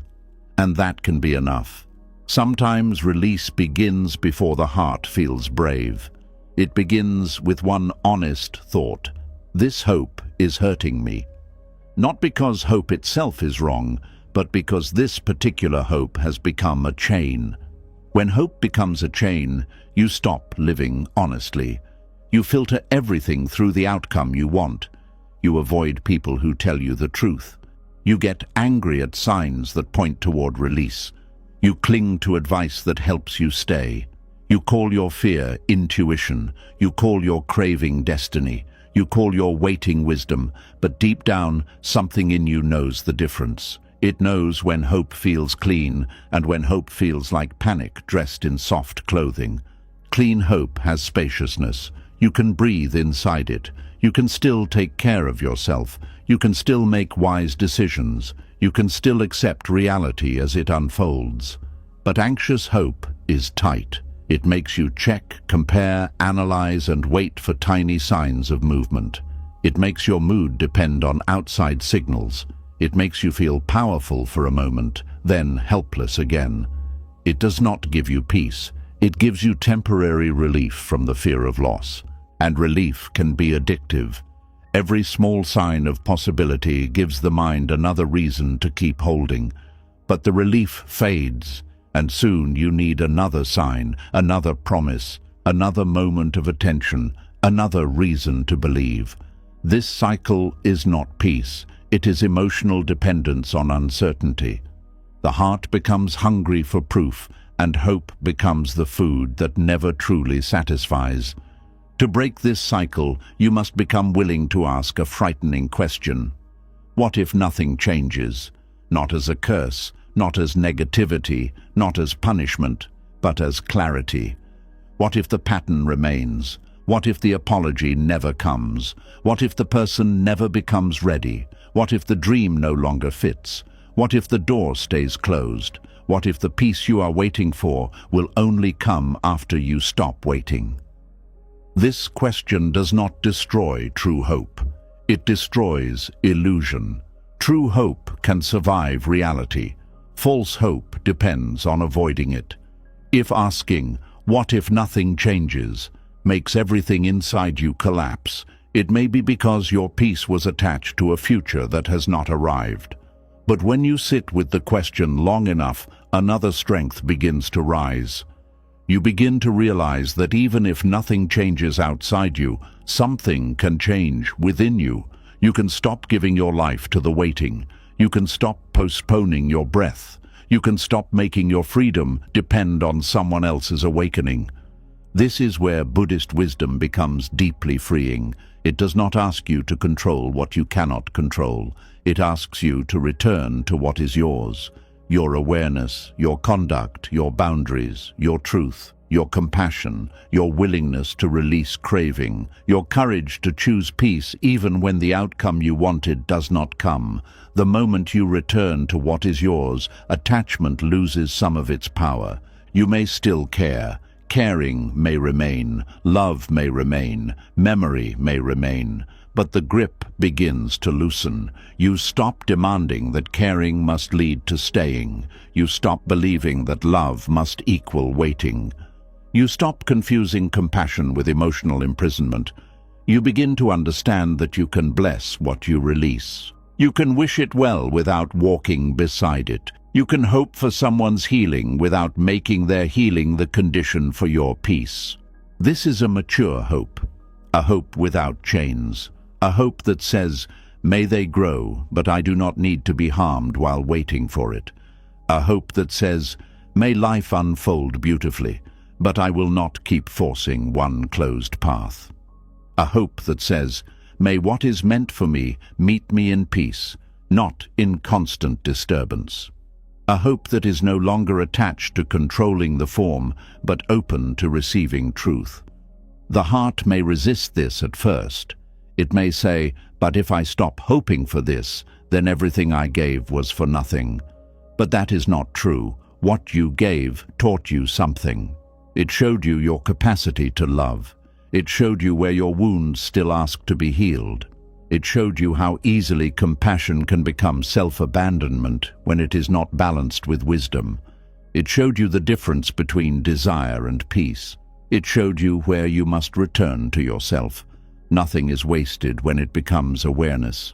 The danger is not that you hoped. The danger is staying loyal to a hope after it has become harmful. There is no shame in believing. There is no shame in waiting for a while. There is no shame in seeing the good. The shame is not yours. But now that you see more clearly, you are being invited into a higher honesty. You are being asked to stop giving sacred language to what keeps you bound. You are being asked to call attachment by its true name, not to condemn yourself, but to free yourself. Freedom begins when you can say, "I wanted this deeply," but wanting it does not make it peaceful. It begins when you can say, "I hoped for change, but I cannot keep living inside the absence of it." It begins when you can say, "I can love the possibility, but I must respond to the reality." It begins when you can say, "My hope is no longer allowed to cost me my soul." These words may feel heavy, but they are also clean. They remove confusion. They return power to your hands. They help you stop waiting for the future to rescue you from the present. And once you stop waiting in that painful way, you may feel grief, but you will also feel space. Space to heal, space to breathe, space to ask what your life wants now, not what your attachment wants back. The more you loosen false hope, the more you begin to notice real hope returning. Real hope may not be attached to the old outcome. It may be quieter.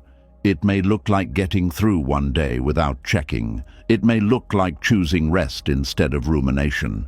It may look like forgiving yourself for staying too long. It may look like feeling your sadness without turning it into a reason to return. It may look like believing that peace can still find you in a form you have not yet pictured. That kind of hope is healing. It does not trap you in the past or chain you to a fantasy. It walks with you into the unknown. It does not promise that you will get exactly what you lost. It promises that you can become whole without it. It does not say, hold on to what hurts. It says, hold on to your awakening. It does not say, wait for them to become peace. It says, let peace begin in you. This is the hope Buddhist wisdom points toward. Not hope that denies suffering, but hope that understands suffering can become a doorway to freedom when you stop clinging. Not hope that depends on control, but hope that trusts the path of awareness. Not hope that keeps you begging for signs, but hope that helps you listen to the deepest sign of all, the presence or absence of peace. And now you can see why attachment wears hope so often. Hope is softer than fear, so the mind uses it to stay attached without feeling ashamed. But once awareness enters, the disguise begins to fall. You start to feel the difference between what opens you and what binds you. You start to know when hope gives you strength and when it only helps you postpone grief. You start to understand that not every hopeful thought deserves your obedience. So, if you are still hoping, do not attack yourself. Sit with the hope. Hold it gently. Ask it what it is protecting. Is it protecting love, or is it protecting fear? Is it rooted in truth, or rooted in refusal? Is it helping you live, or helping you wait? Is it connected to peace, or connected to panic? Let the answer rise slowly. You do not have to force it. Truth does not need violence. It only needs space. And when you finally see that a hope has become attachment, do not curse it. Thank it for trying to protect you from the pain of loss. Thank it for keeping you alive when you did not yet know how to let go. Thank it for showing you what you wanted. Then place it down. You do not have to carry every hope forever. Some hopes are meant to guide you for a season, then be released when they begin to cost more than they give. You do not need more signs to prove that something is no longer peaceful. You need the courage to stop hiding inside hope when truth has already arrived. You need the courage to stop calling fear faith. You need the courage to let the future you imagined dissolve, so the life that is actually waiting for you can begin to breathe. Because sometimes hope is not the voice telling you to stay. Sometimes hope is the quiet strength that helps you leave. Sometimes hope is not believing they will change. Sometimes hope is believing you can heal even if they do not. Sometimes hope is not keeping the old door open. Sometimes hope is trusting that peace will meet you after you finally stop standing in front of what keeps closing. And once this becomes clear, you begin to understand the next painful pattern. You see why you keep asking for signs, even after the answer has already hurt you. You see that the question is not always about clarity. Sometimes it is about the heart trying to delay the grief of accepting what the pain has already revealed. And once you understand that attachment can dress itself as hope, you begin to see why the search for signs becomes so painful. You are not always asking because there is no answer. Sometimes you are asking because the answer has already touched a place you were not ready to face. The pain has spoken, the pattern has spoken, the absence of peace has spoken, but the heart, still holding the dream, keeps looking upward, outward, anywhere, hoping something will disagree with what it already knows. There is a quiet heartbreak in asking for signs after the answer has already hurt you. It is the heartbreak of knowing, but not wanting to know. It is the pain of standing before truth and still wishing it would change its face. You are not blind. You are grieving before you have admitted there is something to grieve. This is why people keep asking, not because they are foolish, not because they are weak, not because they cannot see. They ask because acceptance has a price, and that price is often grief. To accept the answer means to stop negotiating with the wound.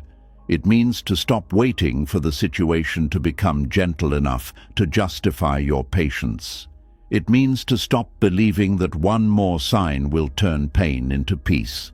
It means admitting that something you loved, trusted, wanted, or prayed for has become a place where your spirit cannot rest. And that kind of truth is heavy. So the mind creates a delay. It says, maybe I need another sign. It says, maybe I misunderstood. It says, maybe the pain is teaching me something. It says, maybe this is a test of my faith. It says, maybe if I wait a little longer, the answer will feel less painful. But often the mind is not looking for truth anymore. It is looking for relief from the truth. Buddhist wisdom teaches that suffering grows when we cling to what is changing, fading, or already showing us its nature. The suffering is not only in the situation itself, it is in the argument we keep having with reality. Reality says, this hurts. Attachment says, but maybe it will stop. Reality says, this drains you.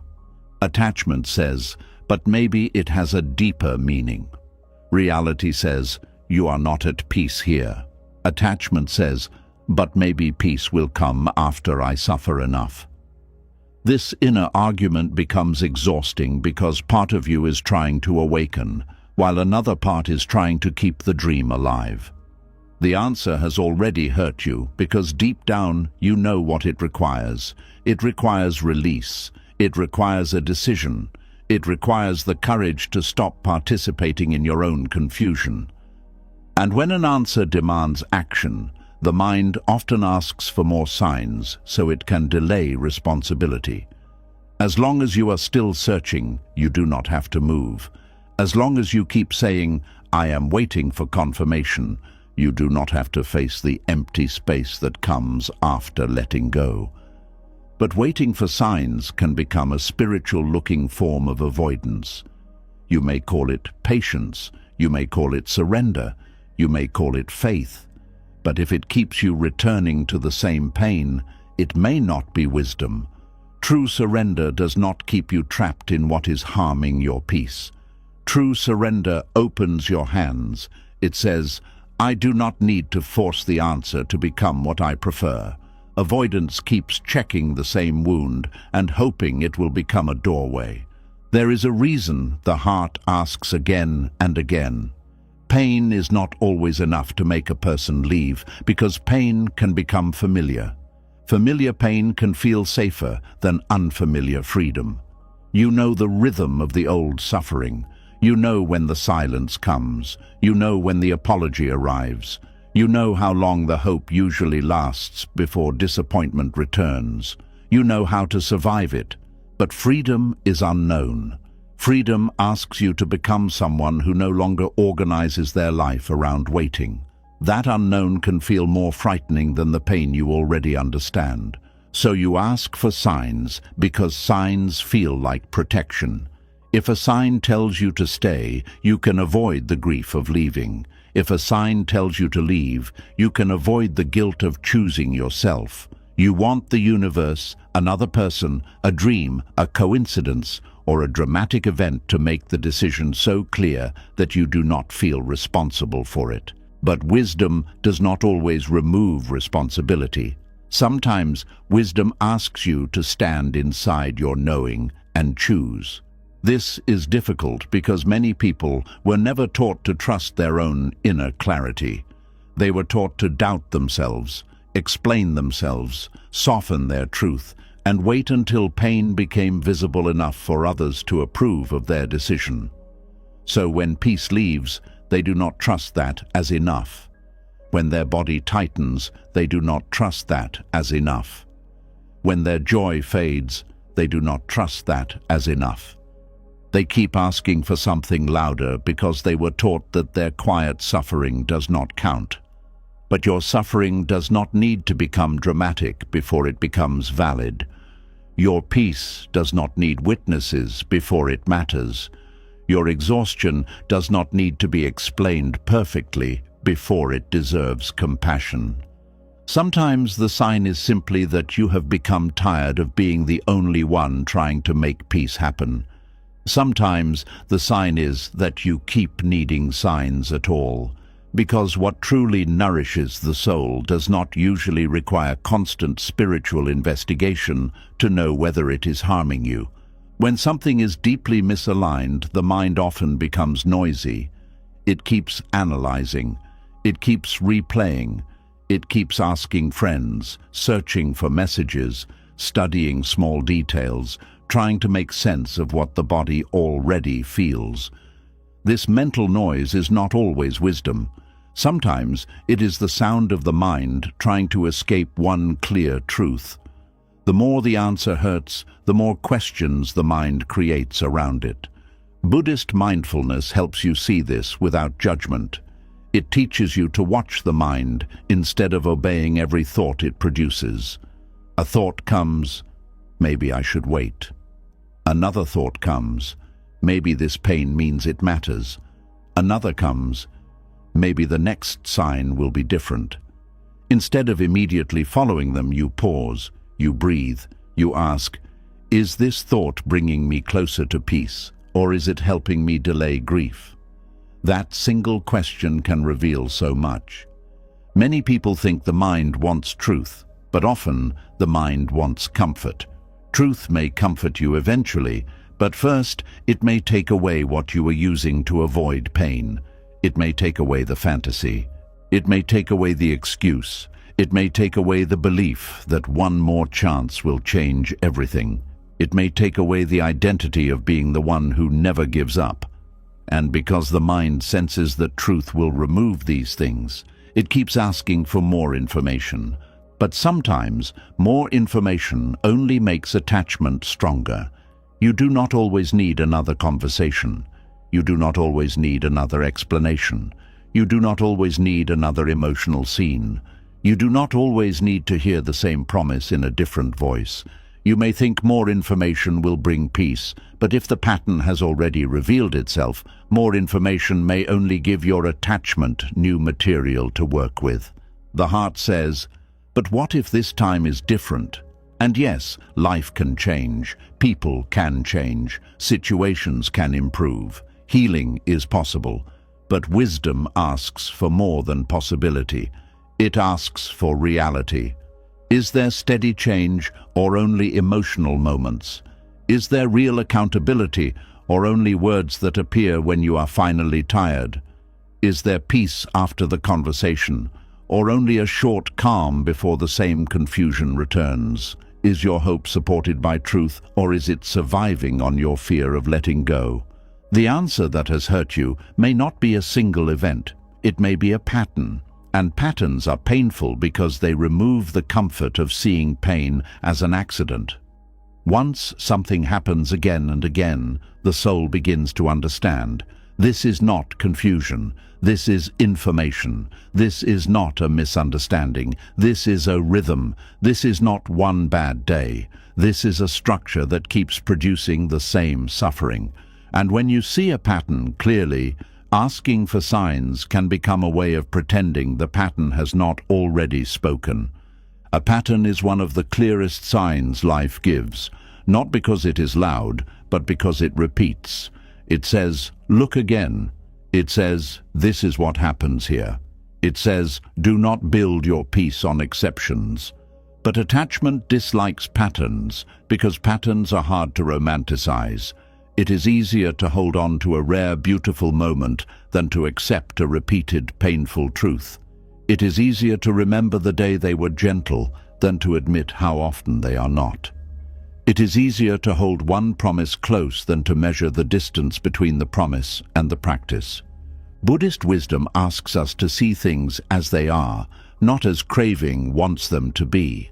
This does not mean becoming harsh. It means becoming honest.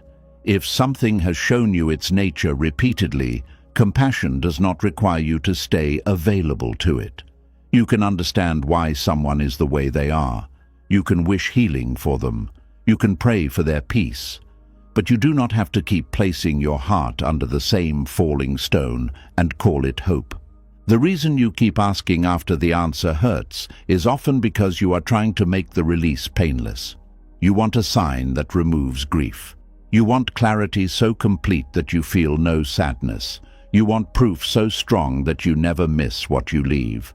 But that is not how release usually works. You can have clarity and still grieve. You can know something is not peaceful and still miss it.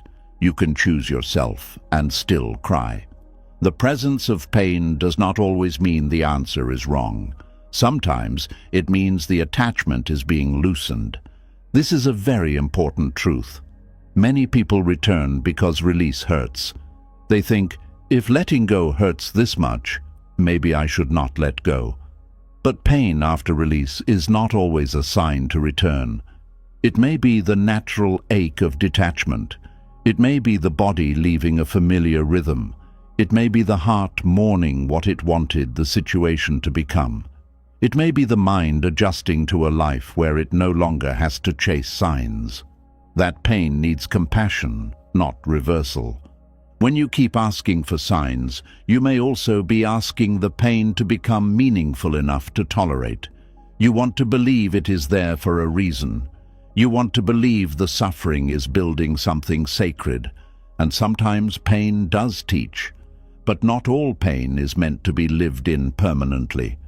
Some pain teaches once, and then the lesson becomes the need to leave. If you keep sitting in the same fire after it has taught you that it burns, you are no longer learning from the fire. You are refusing to move away from it. Buddhist wisdom does not glorify suffering for its own sake. It sees suffering as something to understand, not worship. If suffering reveals attachment, learn. If suffering reveals craving, learn. If suffering reveals a false identity, learn. If suffering reveals that something is not peaceful, learn. But once the lesson is clear, staying in the suffering does not make you wiser. It only deepens the wound. This is where many people confuse endurance with enlightenment. They think the more pain they can handle, the more spiritually advanced they are. But awakening is not measured by how much suffering you can tolerate. It is measured by how clearly you can see the causes of suffering and stop feeding them. If the cause is clinging, release. If the cause is denial, tell the truth. If the cause is repeated self-abandonment, return to yourself. If the cause is asking for signs to avoid action, stop asking and listen. The answer has already hurt you because it touched your attachment to the outcome. It showed you that the thing you wanted may not be the thing that brings peace. That is a painful realization. It can feel like the ground moving beneath you. You may feel betrayed by life, by someone else, or even by your own heart. You may wonder why you wanted something so deeply if it was not meant to stay. But desire is not always destiny. Sometimes desire reveals where healing is needed. Sometimes it shows what you value. Sometimes it shows what you have been missing. But it does not always show what you must keep. This is why you can want something and still need to release it. Wanting is not proof of alignment. Missing is not proof of peace. Longing is not proof that you should return. A person can crave what is familiar, even when it is harmful. A heart can miss what once comforted it, even after it became painful. The mind can replay beautiful moments, even when the whole story is no longer safe. So when you ask for signs, be careful that you are not asking longing to make decisions for you. Longing speaks from absence. Wisdom speaks from awareness. Longing says, I miss what I felt. Wisdom says, what was the full cost of staying? Longing says, maybe I should go back. Wisdom says, what made me need to leave inside myself before I ever left outwardly? Longing says, but there were good moments. Wisdom says, were the good moments enough to create peace? This is how you begin to separate the ache of attachment from the clarity of truth. Sometimes the answer hurts because it reveals how long you have been choosing potential over presence. You waited for who someone could become. You waited for what a path might turn into. You waited for the dream to feel alive again. And now the answer says, look at what is here. That can feel cruel, but it is actually compassionate. The present moment is trying to save you from giving more years to an imagined future that has not been meeting you with reality. You may also keep asking for signs because you fear the silence that follows acceptance. While you are still searching, your mind is busy. There is always something to interpret, something to wait for, something to analyze. But when you accept the answer, the noise quiets, and then you are left with yourself. You are left with grief. You are left with the question, what now? That space can feel frightening, but that space is also where healing begins. The silence after acceptance is not empty in the way attachment fears. It is open. It is the place where your own voice can return. It is the place where your nervous system can stop chasing. It is the place where you begin to notice life beyond one painful question. But if you keep asking for signs, you keep filling that space with noise. You keep delaying the meeting with yourself. Buddhist wisdom values silence because silence reveals what noise hides. In silence, you may discover that you are not as confused as you thought. You may discover that your grief is not trying to destroy you. You may discover that your peace has been waiting underneath the fear. You may discover that the answer did not hurt because it was wrong. It hurt because it was true. Truth can hurt and still heal. A medicine can sting and still cleanse. A door closing can ache and still protect. A goodbye can break the heart open and still save the soul from further suffering. This is why you must not judge truth by whether it feels pleasant at first. Some truths feel painful because they are cutting you free from an illusion you loved. The more attached you are, the more painful truth feels. If you are not attached, reality is simply reality. But if you have built identity, hope, security, and meaning around one outcome, reality can feel like an enemy. That is why Buddhist practice focuses so much on non-attachment. Not because you should not love, but because love without awareness becomes captivity. When you are attached, you do not only love something, you believe you cannot be okay without it. And that belief makes every sign feel urgent. You search for signs because you are trying to protect the belief that your peace depends on what you are afraid to release. But what if your peace is on the other side of releasing it? What if the very thing you fear losing is the thing blocking the life that can hold you more gently? What if the answer hurt not because life is against you, but because the part of you that clings is being asked to loosen? This is not easy. Nobody releases deep attachment with a simple thought. It takes tenderness. It takes time. It takes repeated honesty. It takes choosing not to reopen the same wound just because the ache of withdrawal rises. It takes learning to comfort yourself without returning to what created the pain. It takes trusting that grief is not a command to go back. It takes understanding that a sign is not always something new. Sometimes the sign is the pain that keeps repeating when you choose the same thing. When you ask again after the answer has hurt you, pause and ask yourself, what am I hoping this new sign will do? Do you want it to reveal truth, or do you want it to excuse staying? Do you want clarity, or do you want comfort? Do you want wisdom, or do you want delay? Do you want peace, or do you want the old dream to be restored without the work of grief? These questions are not meant to shame you, they are meant to help you see. Seeing is the beginning of release. You may see that you are still attached. You may see that you are afraid. You may see that you are not ready. That is okay. Honesty is already a movement toward freedom. You do not have to pretend to be detached. You do not have to pretend the answer does not hurt. You only have to stop lying to yourself about why you keep asking. There is something deeply human about wanting the painful answer to change. Everyone has done this in some form. People ask for signs after a relationship has shown them its pattern. They ask for signs after a job has drained their spirit. They ask for signs after a friendship has become one-sided. They ask for signs after a dream no longer feels alive. They ask because release feels like death to the version of them that wanted things to work. But the death of an illusion is not the death of your life. It may be the beginning of your return. The version of you that keeps asking for signs is often the version that still hopes the past can be repaired without loss.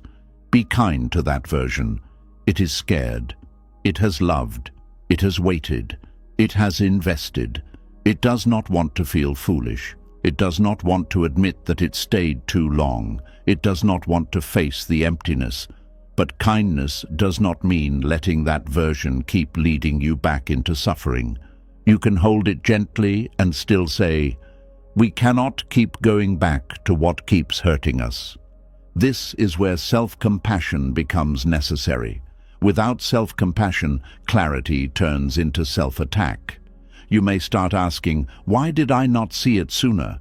Why did I keep asking? Why did I ignore the pain? But Buddhist wisdom does not use awareness as a weapon. It uses awareness as a lamp. The purpose is not to punish the past self, but to guide the present self. You did not know how to release before. Now you are learning. You did not trust your peace before. Now you are listening. You did not recognize false hope before. Now you can name it.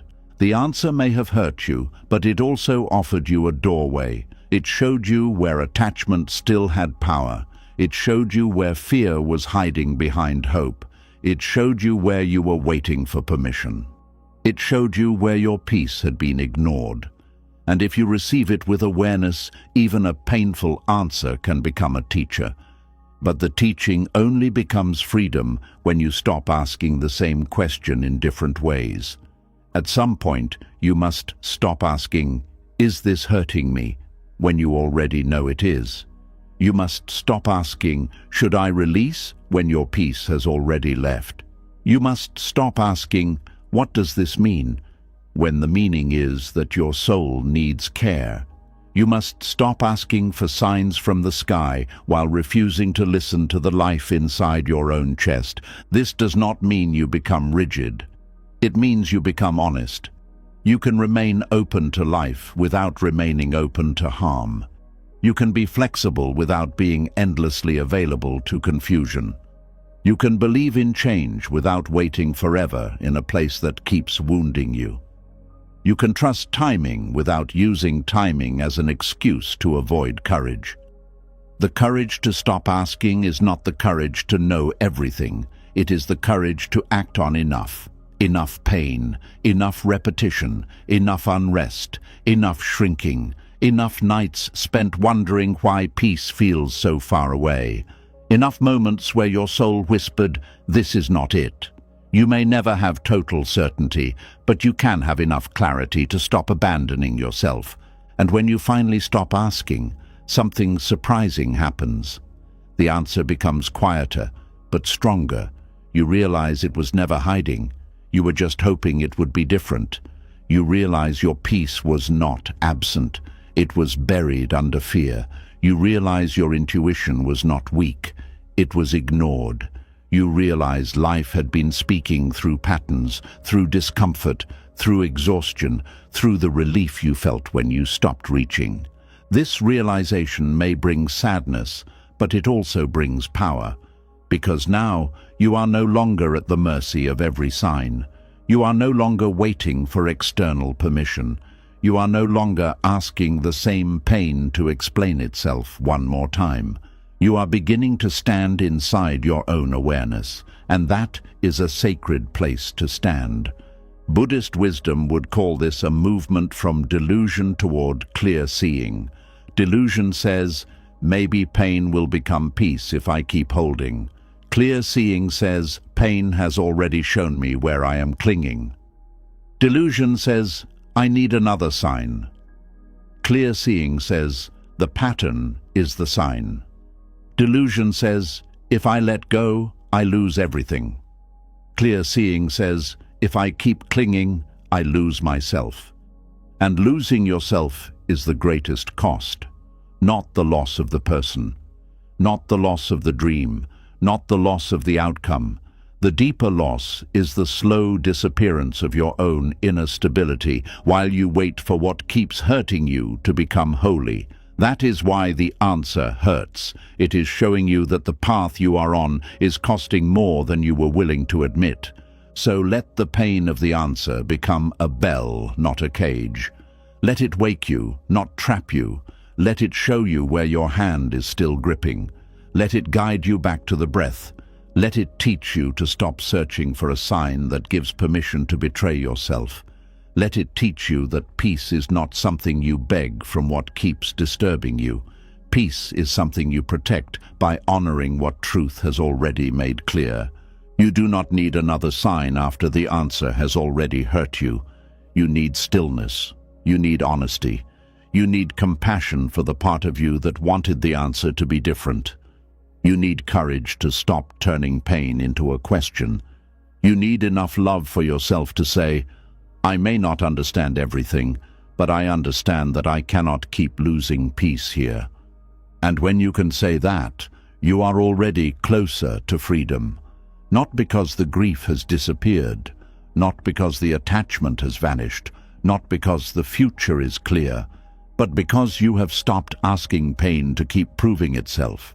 You have stopped making your soul testify again and again before you believe it. You have stopped placing your peace on trial. From here, the next truth becomes unavoidable, because every time you keep asking for signs, every time you keep returning to what drains you, every time you negotiate with what has already shown you the absence of peace, there is a cost, not only emotional, not only mental, there is a spiritual cost. And until you understand that cost, you may keep paying for attachment with the very life force that was meant to carry you toward freedom. And maybe this is the quiet truth you were meant to hear today. The sign was never far away. It was in the heaviness you kept explaining, the peace you kept losing, the silence you kept fearing, the confusion that never fully cleared, and the pain that kept returning every time you tried to force what no longer flowed. You do not need more signs when your body has already spoken. You do not need more proof when your peace has already left. You do not need to keep calling attachment hope, endurance patience, or suffering love. Buddhist wisdom reminds us that freedom begins when we stop clinging to what keeps disturbing the mind. Sometimes letting go is not giving up. Sometimes it is the first honest act of deep self-respect. Release will not always feel easy. It may ask you to grieve the version you wanted, disappoint the people who depended on your weakness, and stop returning after clarity has already arrived. But every step away from what is not at peace is a step back toward your own soul. Peace is not found by forcing pain to become gentle. Peace begins when you stop asking what hurts you to become your home. If this message touched something real in you, write this in the comments. I choose peace over signs. Let those words become your quiet promise to yourself, and let others who are struggling know they are not alone. And if you want more Buddhist wisdom that helps you release pain, find stillness, and return to yourself, subscribe to the channel and turn on the bell. Your peace may need this reminder again.